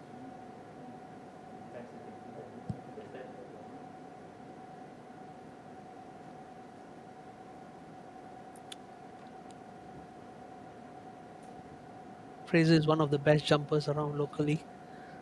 So looking forward to amazing jump shot by Fraser. Great camera work by our top camera team of Imran and Logan, just picking up that jump shot attempt brilliantly. He's missed it, but he's got second prize there, I think. I think he's left that relatively safe. That might be famous last words. Very close, but no cigar. In some ways, he's probably glad that he did miss it, because he wouldn't have been left with much of a shot on the 2. Got the good cue ball, that's the main thing. Now, Sharik shaping up like he can squeeze through here. He's got little to do with the cue ball. If he can pop this to stay on the 2, this is tough.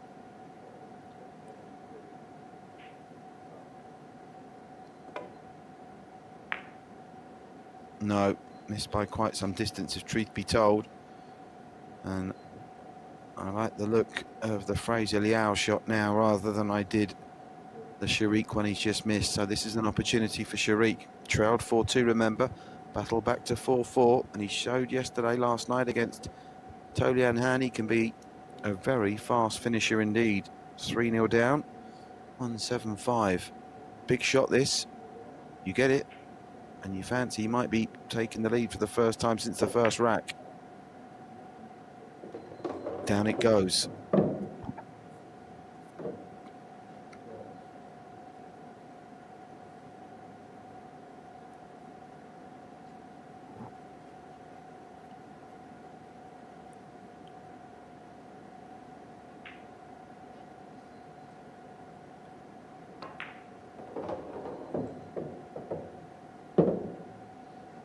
Looks like Fraser's got a complete control of the table right now.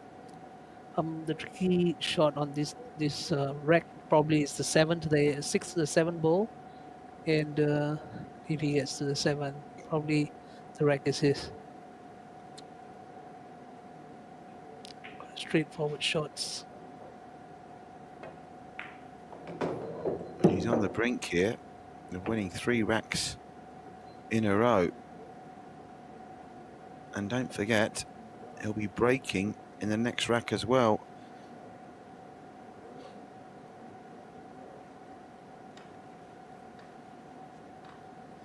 If you're just joining us, Aloysius Yap winning our first semi-final tonight, beating Desmond Go by 9 racks to 4 to book his place in tomorrow night's final. And we're watching this action now to see who he will face in tomorrow's race to 11. Here, Sharik, Saeed and Fraser, Leow, the laser, locked at 4 each in a race to 9. Pivotal shot coming up in this 9th rack now for Fraser Leow. Doesn't want to get too cute with the cue ball, just wants to make sure he leaves himself a shot on the 7 after sinking this 6.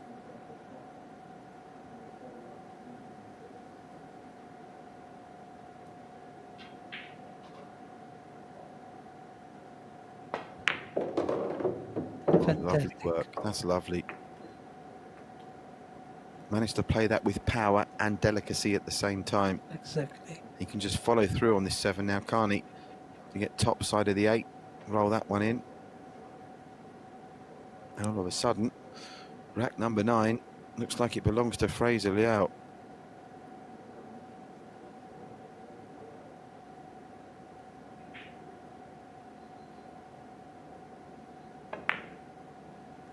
Oh, even more sophisticated, never mind top side. What about side side? That's really showing that he's got a grasp of the control of this cloth and the speed of the table to grab hold of the cloth like that and swing to the side. Gives him so many options on the 9 now. Just want to make sure he doesn't get caught in 2 minds and land central to this 9 ball. Just drift down to the right as we look at it. That's what I mean. He's almost got too clever for his own good there. What on earth was he playing there? Pretty dangerous shot on the 8 to the 9. Was fortunate not to scratch in the right-hand corner pocket. He may well finish this, but after a delightful shot from 7 to 8, he took a chance with 8 to 9, but it came good in the end, and Frank Leow has won rack 7, 8 and 9, 3 on the bounce. He leads Sharik Saeed by 5 racks to 4.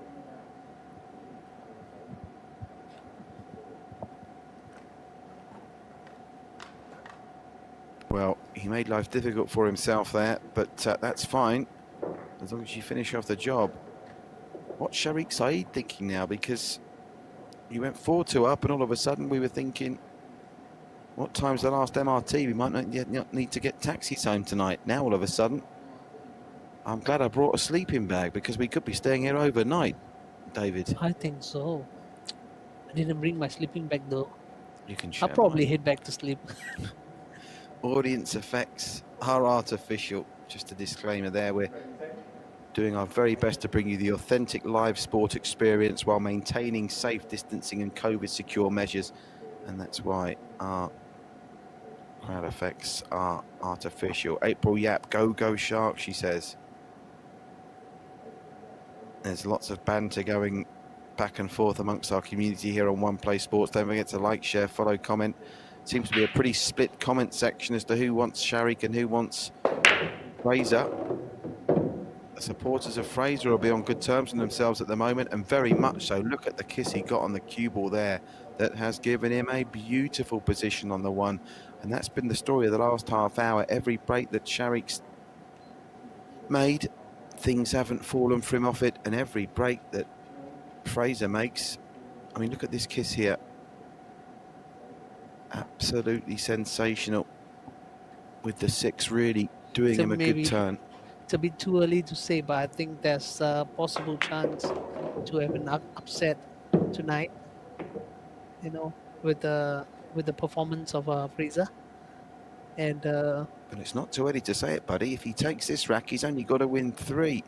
We're past the halfway mark of this match already. It's a maximum of 17 racks. We've played 9, and the reality is, if this scoring is replicated in the second half of the match, it'll be Fraser Leow taking on Aloysius Yap tomorrow night. So nothing premature about that, but it's a reality now. And if you're Fraser Leow, I mean, we can talk about Sharik being the 4 seed and Fraser being 7, it didn't matter a jot that Tolian Han was seeded 2 yesterday. And don't forget, he trailed in that match. He's trailed in 2 racks, by 2 racks in this one. Trailed 2-4, trailed love 3 yesterday and came through to win. And we spoke about this at the top of the show. Do you remember? He'll know whatever's happening in this match, he'll always think he's got a chance to win, let alone the fact he's opening up into what appears to be a mid-match lead here. Lost the early session. He's definitely on top in the middle. Just need to check he can get through to the 3 he can. It's a great encouragement to see Fraser putting up a fight for them, and it's definitely going to encourage the rest of them to know that it doesn't have to. You don't have to be rank 2 or 3 or 1, you know, to beat them. You know, you just have to play and play. You're playing against yourself. So Fraser is absolutely portraying it right now, that he's just taking it shot by shot. Well, Sharik led by 2 and was pegged back, and very shortly it might be that Fraser that leads by 2, but the difference is the winning line's a lot closer than it was when Sharik led by 2. And again, we talked about this throughout the course of the Aloysius and Desmond game. There came a point in the middle and latter stages where Aloysius just didn't let Desmond get to the table, and that's kind of what we're seeing now, aren't we? Yeah, exactly. Because Fraser is beginning to dominate the table time, and it's a very lonely world in 9-ball when you're sat on your backside as Sharik is over there. He's not done a huge amount wrong, in fairness. He's not had much luck off his break. He'll be disappointed, I'm sure, even if he goes on to win this with the first 5 breaks of the match he's made. Great job right there by Fraser. That was and brilliant. I think after this is going to be a timeout, probably. Yeah, I think you could be right. Sharik may be well advised to call for timeout now. It certainly worked for Fraser, didn't it? Yep. Calling timeout. 4-2 down. And after that, he's won the next 4 racks on the spin. So timeout called, 4 racks in a row won by Fraser, but Sharik opts not to call the timeout, trailing as he does now, past the halfway mark in this match. Right in front of me, right here, I do have a cup. You have a cup? Talk us about the cup that's in front of you, David. Yeah. Talk us through the cup that's in front of you. What Yeah, cup so I do have onto? a cup right in front of me, and it just says One Play Sports logo and says connecting communities, creating heroes. And they do have a Facebook. You're loving our logo, aren't you? The connecting communities, creating heroes. Well, you're very much a hero that we're creating here. Thanks to our sponsors, Eden Resources, 2,300 Singapore dollars in the prize fund. Thanks to them. Andy Billiard Cloth. As you've seen all week, the table has played magnificently. That's thanks to the cloth, and no less the thanks to the table, the diamond table. Uncle Paul and Dominic from the Q Shop, another one of our valued sponsors, helping rig the set for us on Saturday. You saw it earlier in that time-lapse video. And we got the arena, the One Play Sports Spectrum ready, and of course 42, our magnificent furniture sponsors. It's Sharik Saeed, and we're approaching must-win rack territory, trailing 6-4. And for the first time in a while, he'll be happy with the break there. Maybe a little bit concerned about the 3 down the track, but other than that, cue ball and object ball at the right end of the table from Sharik's perspective, David. Exactly. So right now he's got a open shot on the 2, and a preview of his break. All he's got, the position is for the 2 to the 3 to the 5.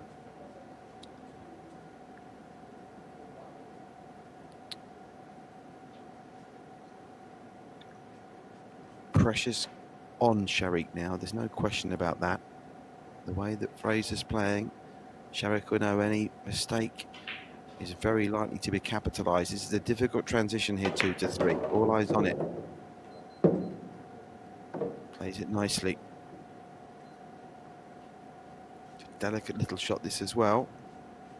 But looking ahead, it's only really the 5 that is not out in the open.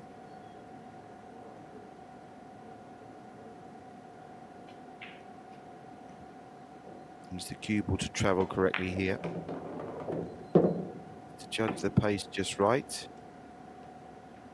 Happy enough, I think. Crucial moment for Sharik. What a time to come up with a break and run this would be. As we're past 11 p.m. local time here in Singapore. We thought we might get a midnight finish, and it's looking increasingly likely. And if he can break and run here, the decision not to call a timeout would look a very clever one. If it goes wrong, it's the other way around. Tricky shot this, hardest shot of the rack so far. Oh, well, not a disaster, but I don't think that contact was intended. The thing you have to remember, and let's get it right, I'm an avid Cuesports fan. I'm no decent player, but I've watched enough of the sport to know, if just trying to educate on one-play sports viewers that are new to the game, some of these pots might look easy, but you are completely, if you say that, overlooking what they must do with the cue ball. The element of all Cuesports is not the pot, it's where the cue ball goes for the next shot.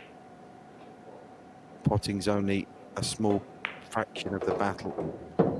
You see there, the movement he got on that cue ball might look straightforward, but it takes years of practice to master the art of the white ball. Absolutely agree. I think probably he would have played more than 1,000 shots on that particular 5 ball. KR Prim is here. Jenny BT Lim and Kieran Tannell cheering on Fraser. Big 7 down the rail. This has to go. Does go. And talk about needing a break and run. He's come up with it at just the right time here. He's still going to trail, but it will settle the nerves, having lost 4 on the trot. 8 and 9 to break that losing run. And he'll feel a lot better if this 9 goes down, won't he? Exactly. Great break and run by Sharik.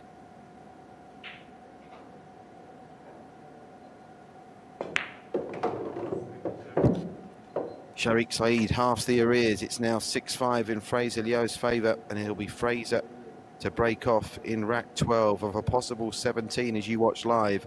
One play Cuesports Singapore 9-ball invitational matchup 2020 action here this Saturday night. It's all about the Cuesports as our referee, Giorgio Go. As all our officials have done all week, does his great job of re-racking. Many thanks to Alex Lim, our official for our first semi-final tonight. Well, sounds like a daft question. I'm sure Fraser is the happier of the 2 players now, but he's got a lead as we reach the finishing line. But how panicked are you now if you're Sharik Saeed? I think Sharik have played enough tournaments to know that it's the pressure moment. But if you look at the shots that he took and the shots that he made, and the shot making was pretty convincing. And I feel that he's on the roll, and he just has to guard it. You know? Reality is, if he wants to win this match, he has to now win a rack on Fraser Leow's lag.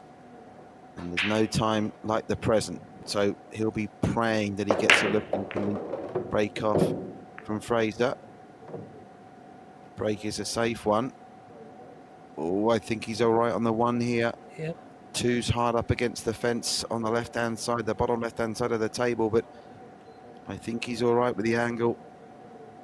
Difficult to see from this end of the table, but it's a peculiar setup of the balls here, isn't it?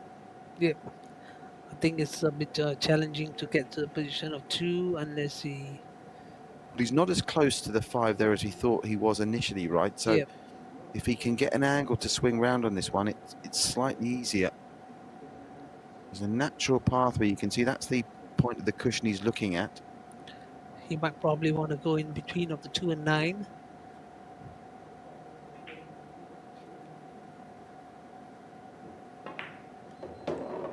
Many thanks for your kind words, Mark Wilson. So many of you being very complimentary about our coverage. We're honoured to be working with Cuesports Singapore here at One Play Sports to bring you this One Play Sports Cuesports Singapore 9-ball coverage. Well, you saw the 1 go down. Plenty of movement on the cue ball, but it's not gone entirely according to plan. The bank shot here, well, hats off if this goes down. Big gamble taking this on, isn't it? If you miss it, Exactly. it could be 6-all of a sudden, and the hard work you put in after the timeout to win 4x on the spin is all undone in an instant. He's played it and he's missed it. He's played it with such pace that he'd hopefully send the 2 safe. That's not the case, and Sharik will come to the table drying his hands that I'm sure are getting clammy in this environment. Now has to find a way of holding his nerve to cut this in. So close, that bank attempt. Yeah, so close. I From remember Fraser. I remember the bank shots that all of us do on this table. You know, it gets very near the jaw. Looking forward to this shot making by Sharik Saeed. It might be the turning point at this stage, and as we predicted, it's 9-6. You predicted 9-6, did you? Yes, we predicted 9-6 at the earlier session we had. Well, one thing's for sure, the shrewdest judge was those that predicted a late finish, because we aren't going to be finishing any time before 11:30 here. What great entertainment we've had, bringing you live now on air for over 3 hours of this marvellous one-play Cuesports Singapore 9-ball invitational match up. Well, this match has ebbed and flowed, and it's now ebbing and flowing back in the direction of Sharik Saeed. Remember, could be crucial as well. Fraser's already called his timeout, so if he starts to lose control of the match now, there's no get out of jail free card. And how telling it was that Sharik Saeed, trailing 6-4 after losing those 4 frames on the spin, opted not to use his timeout. And at the moment, that's looking like a shrewd move, because he won the 11th rack and you make him favourite for the 12th. But this isn't easy again.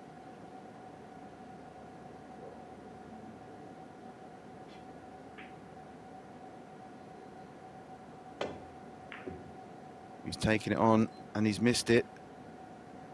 But again, one of the intelligent aspects of top 9-ball players play. And again, if you're a novice to the sport, you're thinking, well, that was very lucky. Yeah. He's played that and missed it and he's not left it on. Well, I can assure you that's intentional. The pace that you play these shots, sometimes you think, why didn't he hit it softer?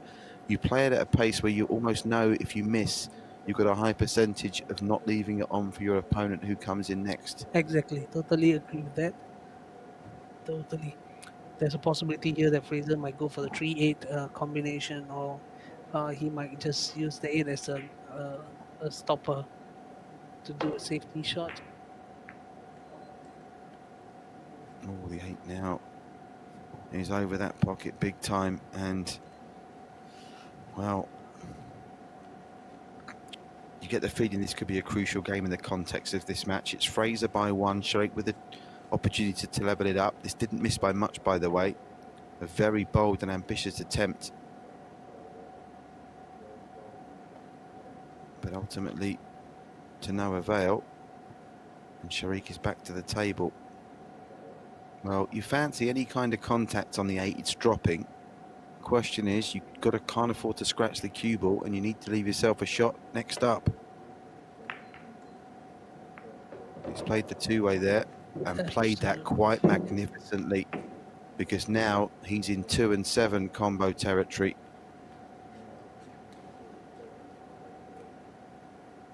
Lovely delicate touch here, David. Perfect. The knowledge. He does love a 2-way, Sharik, doesn't he? He loves it. Loves it. He likes to play these kind of shots on a daily basis. And he gets to do it now in a match.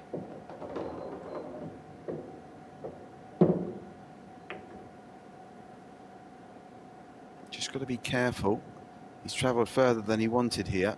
Just got to be careful that he doesn't hit this too thin, or even worse, say it quietly, miss it altogether.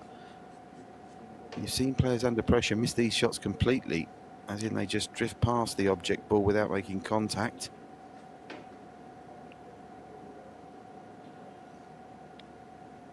Everything else is on a plate for him.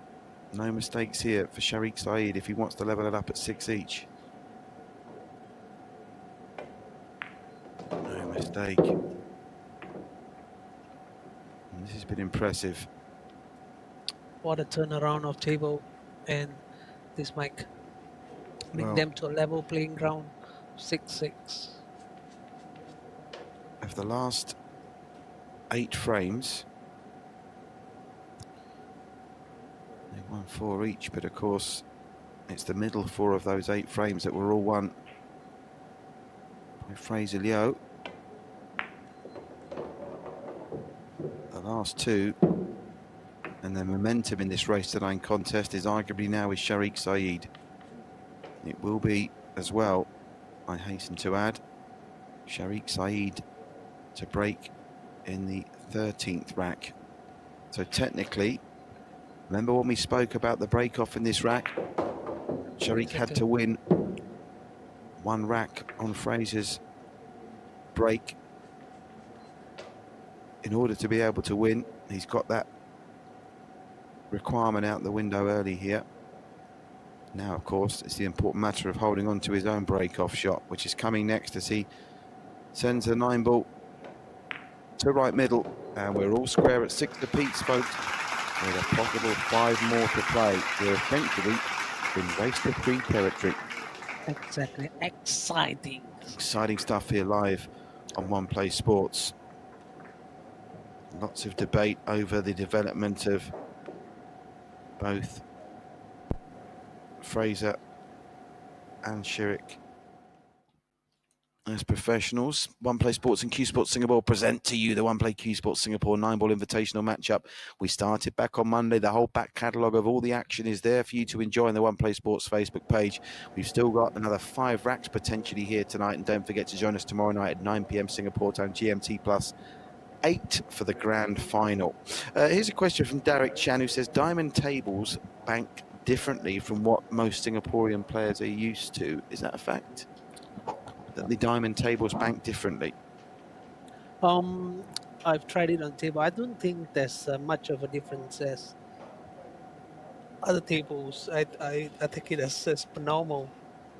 I don't see much of a difference in the bank shots. Well, the last time he came to the table to break off Sharik was in rack number 11, and he enjoyed his best break of the night so far. How's his luck here? 1 is right over the middle pocket. The 8's gone down. Oh, he'll be happy enough with that, will he not? 10 minutes ago, we were 6-5. Fraser was up 6-5, and now it's a total turnaround. It's a game that's gone one way, then t'other. Crispin agrees there with that comment from Derek, says that the diamond banks short. Christopher Sean Dryden enjoying the coverage, enjoying that good out from Sharik.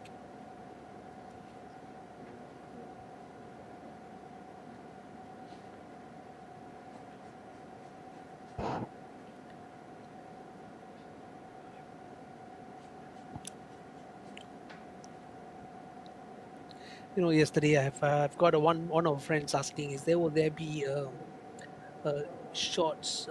Will you be streaming down the different kind of shots that was made during this event? Yeah, we'll be looking into that. That's certainly something we talked about, having a shot of the championship. We might even get you guys to do some trick shot tutorials for us at some point. It's all in progress, buddy, as we look Awesome. Look forward to that, people. increase our coverage. And you just want that beautiful jump shot of yours to feature in one of the shots of the day, don't you? Oh, amazing. Some of your brilliant jump shots, David. It was marvellous work. Sharik, I haven't seen him go to the stun gun, the short cue, too much tonight, but despite that mid-match burst of 4 straight racks from Fraser Leow, as he's wanting the extension here, and with good reason, as he needs to land this cue ball on a 6pence here to avoid putting himself in unnecessary trouble. You can see what he's trying to do, just pot that 3 and follow through, but he needs the right angle on the 5. The pot was the easy part.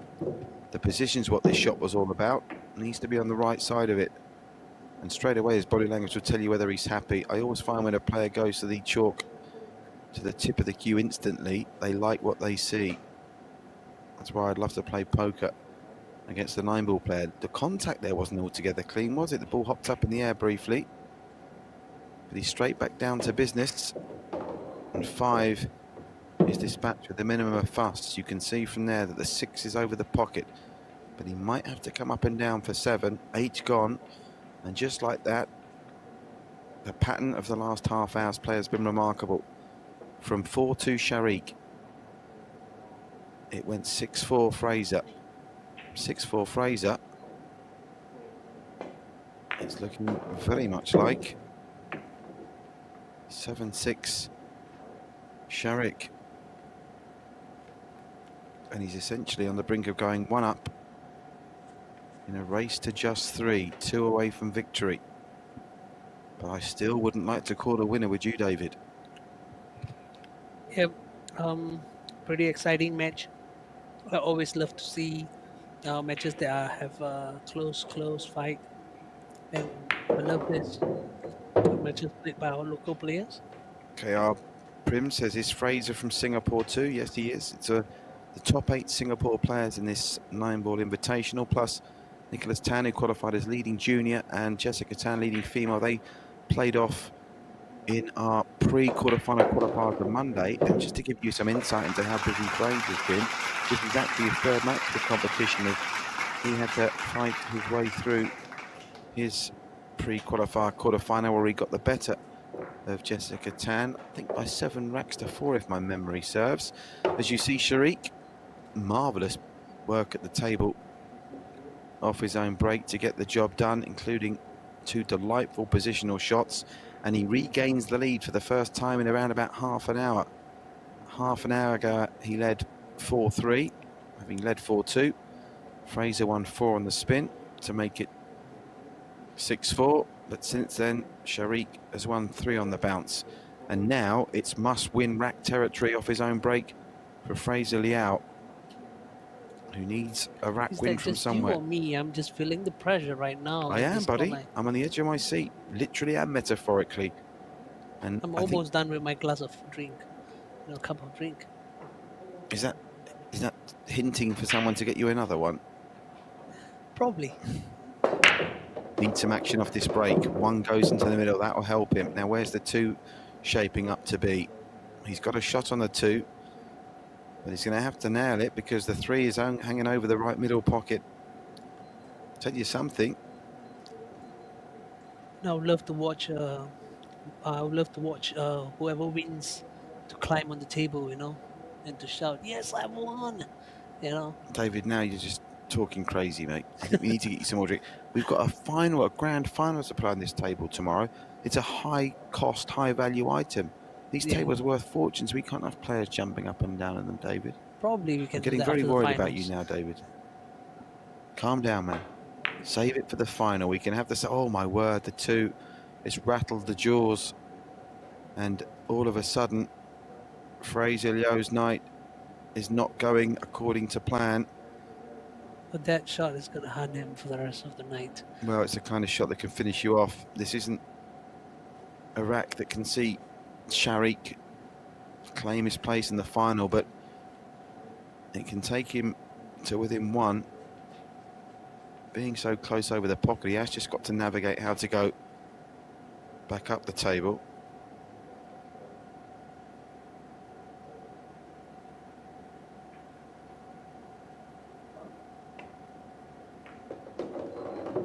Nice touch, nothing too fancy.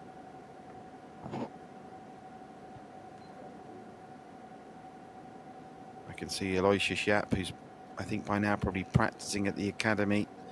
He's now logging on to watch. Aloysius, you're probably enjoying this, watching these 2 beat each other up and make sure they're up late before they take you on, whoever wins in the final tomorrow night.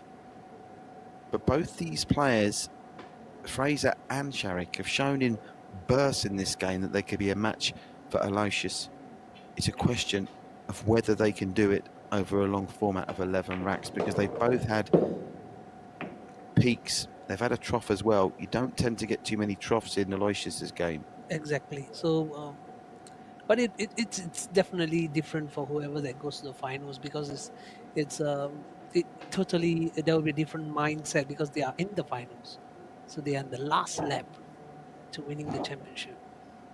So that will probably, get them geared up for the game. But I'm really looking forward to either one of them competing against Aloysius.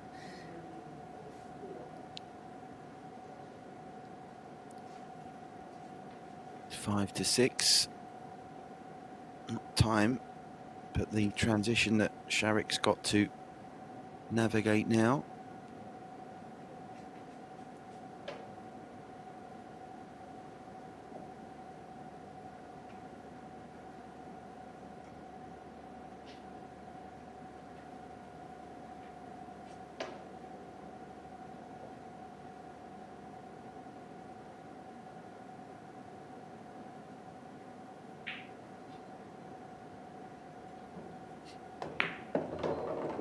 Well, the sign of a great player is how you bounce back from a bit of adversity.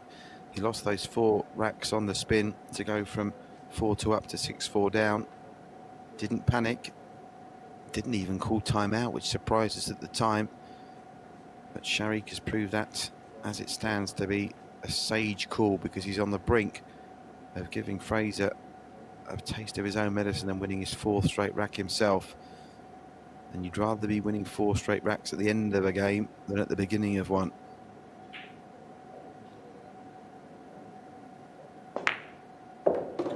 Lovely long pot on the 6.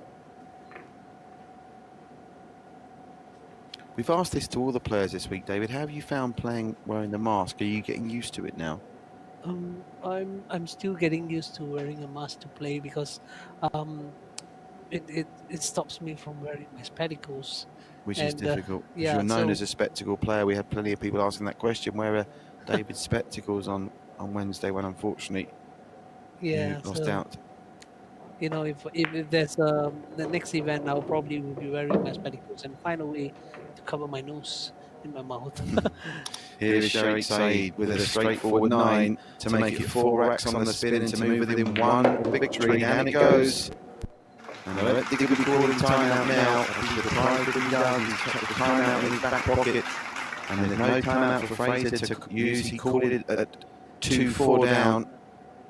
And it did the trick for him. He won 4 on the spin, but now he's at the point of no return. And of course, the key about this next rack is it's going to have to be Fraser breaking serve, as we encourage you to like, share, follow and comment on the One Play Sports Facebook page. And I tell you something, if you're not liking this, if you don't want to follow us off the back of it, if you don't think it's good enough to share with your friends, or if you've got nothing to say and you don't want to comment, what kind of person are you? This is COVID-busting sport at its best, live on One Play Sports. And many thanks to a real community we're building up in the One Play Facebook comment section here during this coverage. It's been marvellous. Yeah, Christopher Sean Dryden makes a very good point. He said Fraser's body language says a lot after that last shot of his. Yeah, the body language. And let's not forget, under the TV lights, it's very warm out there, the TV studio, the pressure of the cameras, the attention, the fact they know there are thousands of you watching them at home. These guys have been on stage now for, what are we looking at? Well, over an hour. Take some getting in terms of the intensity as Sharik inspects the rack. And we'll know his destiny is now in his own hands. If he does everything right, Fraser won't be coming back to the table.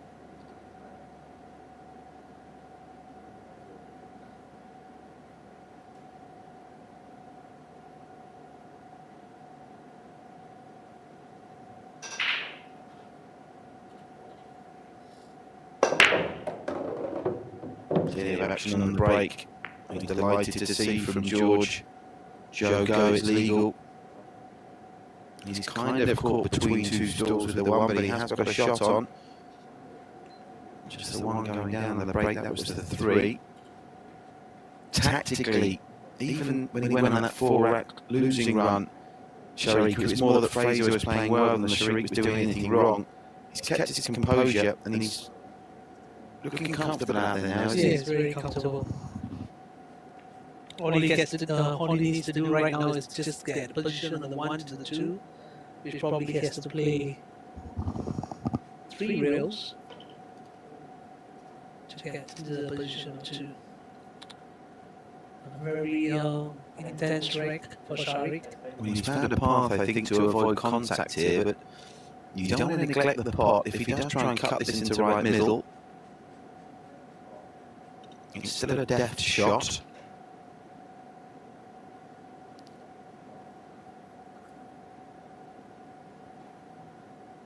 Apologies, understand that you may be experiencing some audio issues, some of you, if the comment section on Facebook is anything to go by.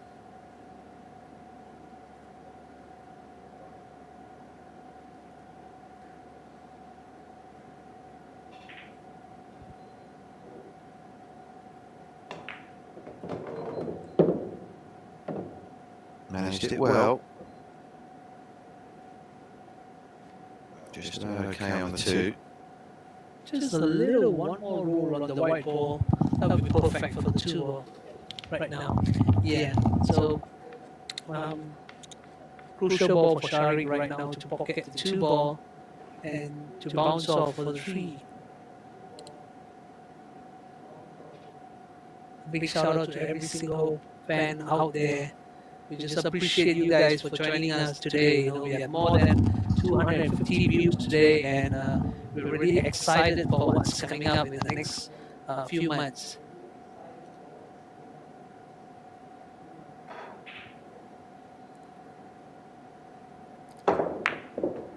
What a shot by Sharik!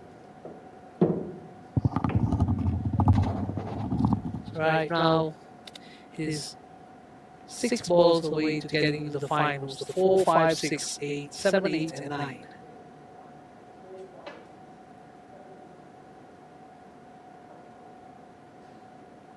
A pretty tough shot here to get to the 5, to the 6th ball.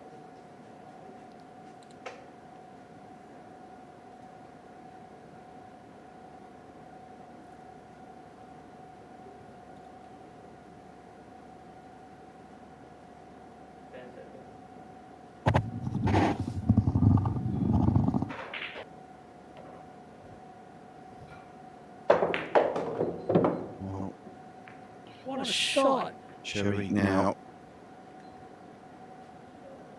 He's playing full of confidence. He's not over the line yet, but he's incredibly close.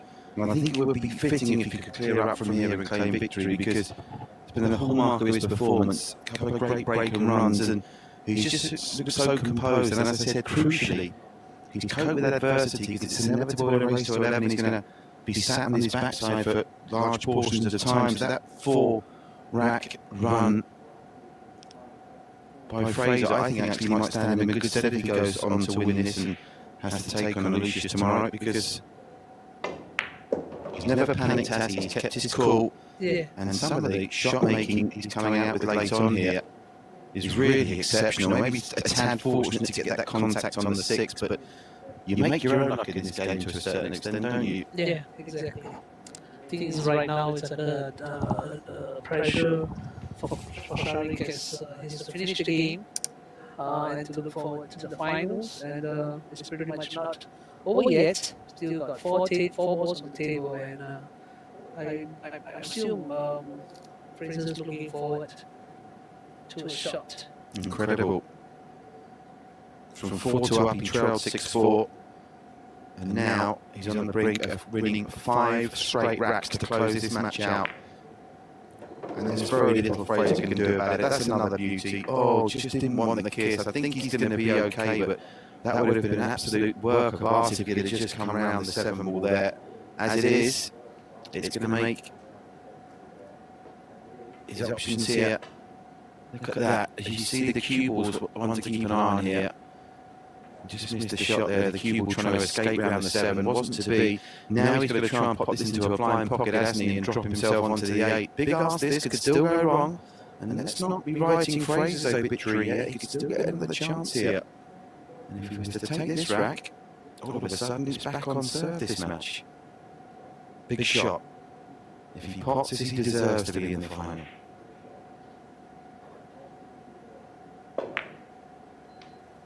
Oh, that's magnificent from Sharik Saeed. Absolutely magnificent. He's played arguably 4 world-class shots in this 15th rack, and it may well be it's the rack that takes him to the final. And he has got confidence running through his veins now. And normally you'd say this was missable. On a line through some of the shots he's played in this rack, you'd fancy it'll be hitting the bottom of the barrel.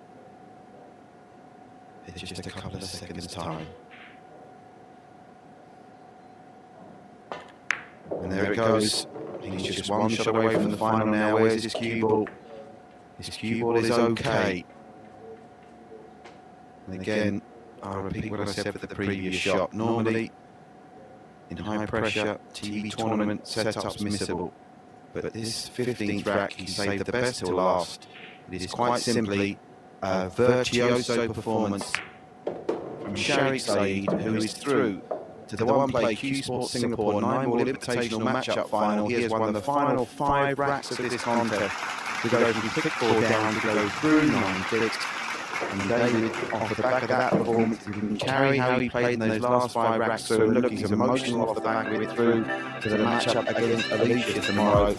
Anything is possible. We're in for an absolute belter tomorrow. Breaks to 11, live on Monday. All right, amazing shoot up there by Sharik and Fraser tonight. And as predicted, the score is 9-6. And we wish Fraser all the best for the next event. Very much so. Must give you congratulations, because of course you called the correct score prediction, didn't you? You were 9-6. All right, that deserves to be from you. David, look forward to seeing you tomorrow, my friend. Of course, you'll be needed now, because Sharik is in the final. And speaking of Sharik making the final, I may make my way over to the spectrum to have a little chat with him. David, many thanks for your help and assistance tonight. Look forward to seeing you tomorrow. Yes, look forward to seeing you. And all the fans out there, see you tomorrow. Tune in for our finals at 9 p.m.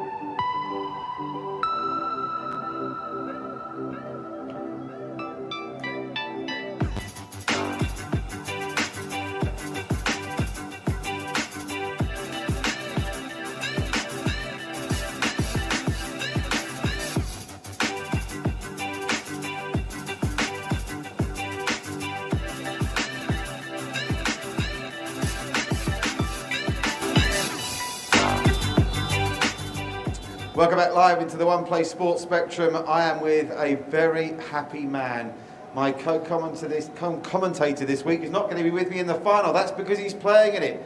It's the number 4 seed Sharik Saeed who got the better of Fraser Leow by 9 racks to 6. And you must be absolutely delighted. They're winning the last 5 racks of that game. And if you've played better shots all week than the ones you played in that final rack, I can't remember them. That was some great shot making. Yes, thank you. I just took advantage of Fraser's mistakes and tried to put the pressure on him. When I was down 6-4, I was thinking, this guy's breaking better than me. The match might be over. I'm just going to do what I can and take the opportunities as they come. And that's what I did. Yeah, you summarised that really well. It just wasn't happening for you on the break. But, I mean, that's the story of the game. You were 4-2 up. Fraser goes on a 4-rack run, leads 6-4. And that came after at 4-2 down, he called the timeout. So David and myself in commentary are saying, well, hang on a second, you've now seen the game turned on its head. You're now the one trailing. Surely at 6-4 down, you call the timeout, but you decided not to do that. And I wonder what the reasoning was, because you obviously have the timeout up your sleeve, but you just decided to play on. Well, yes, because I made some mistakes in the beginning, but that was mainly due to the way the balls laid. I was in very difficult situations, but I still felt comfortable inside. So I was fine with the way the match was going. I knew that once I get the chances, I can just take them. Well, listen, it's gone quite late. We're coming up to quarter to midnight here in Singapore. Hope you're safe wherever you're watching around the world. So I want to let you get home and get rested because you've got a big match tomorrow night now. It is a race to 11, the one-play Cuesports Singapore 9-ball Invitational Match Up 2020 final. You take on the number 1 seed. I know deep down that's who you really wanted to be playing in the final, the best of the best, and that's how it's going to be. You're going to beat him? I'm going to bring the heat to him, that's for sure. Whether I win or not, I don't know.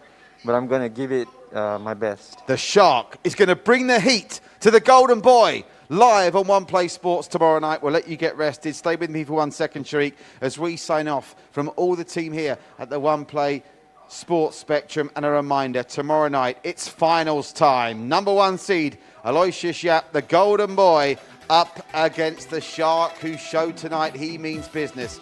It is Yapp against Saeed, live tomorrow night on One Play Sports. We'll be with you at 9 p.m. Singapore time. That's GMT +8. We'll look forward to seeing you then. Stay safe.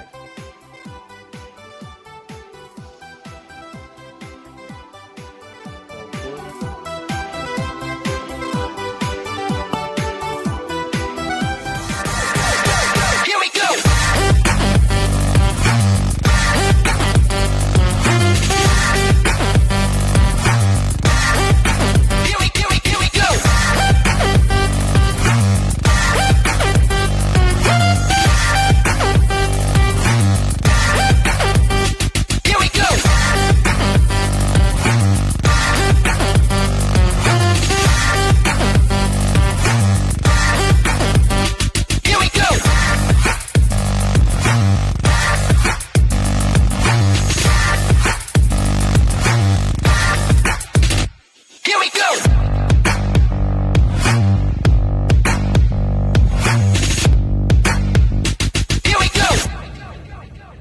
We start each day with high hopes. We meet people, sharing rides with them. People who build their lives around family, around their children's future. People who rely on others to give them a helping hand. And those who cherish quality time with loved ones. And like everyone else, we find comfort in people we trust. People who understand our needs and raise us above all expectations. People who share our dreams.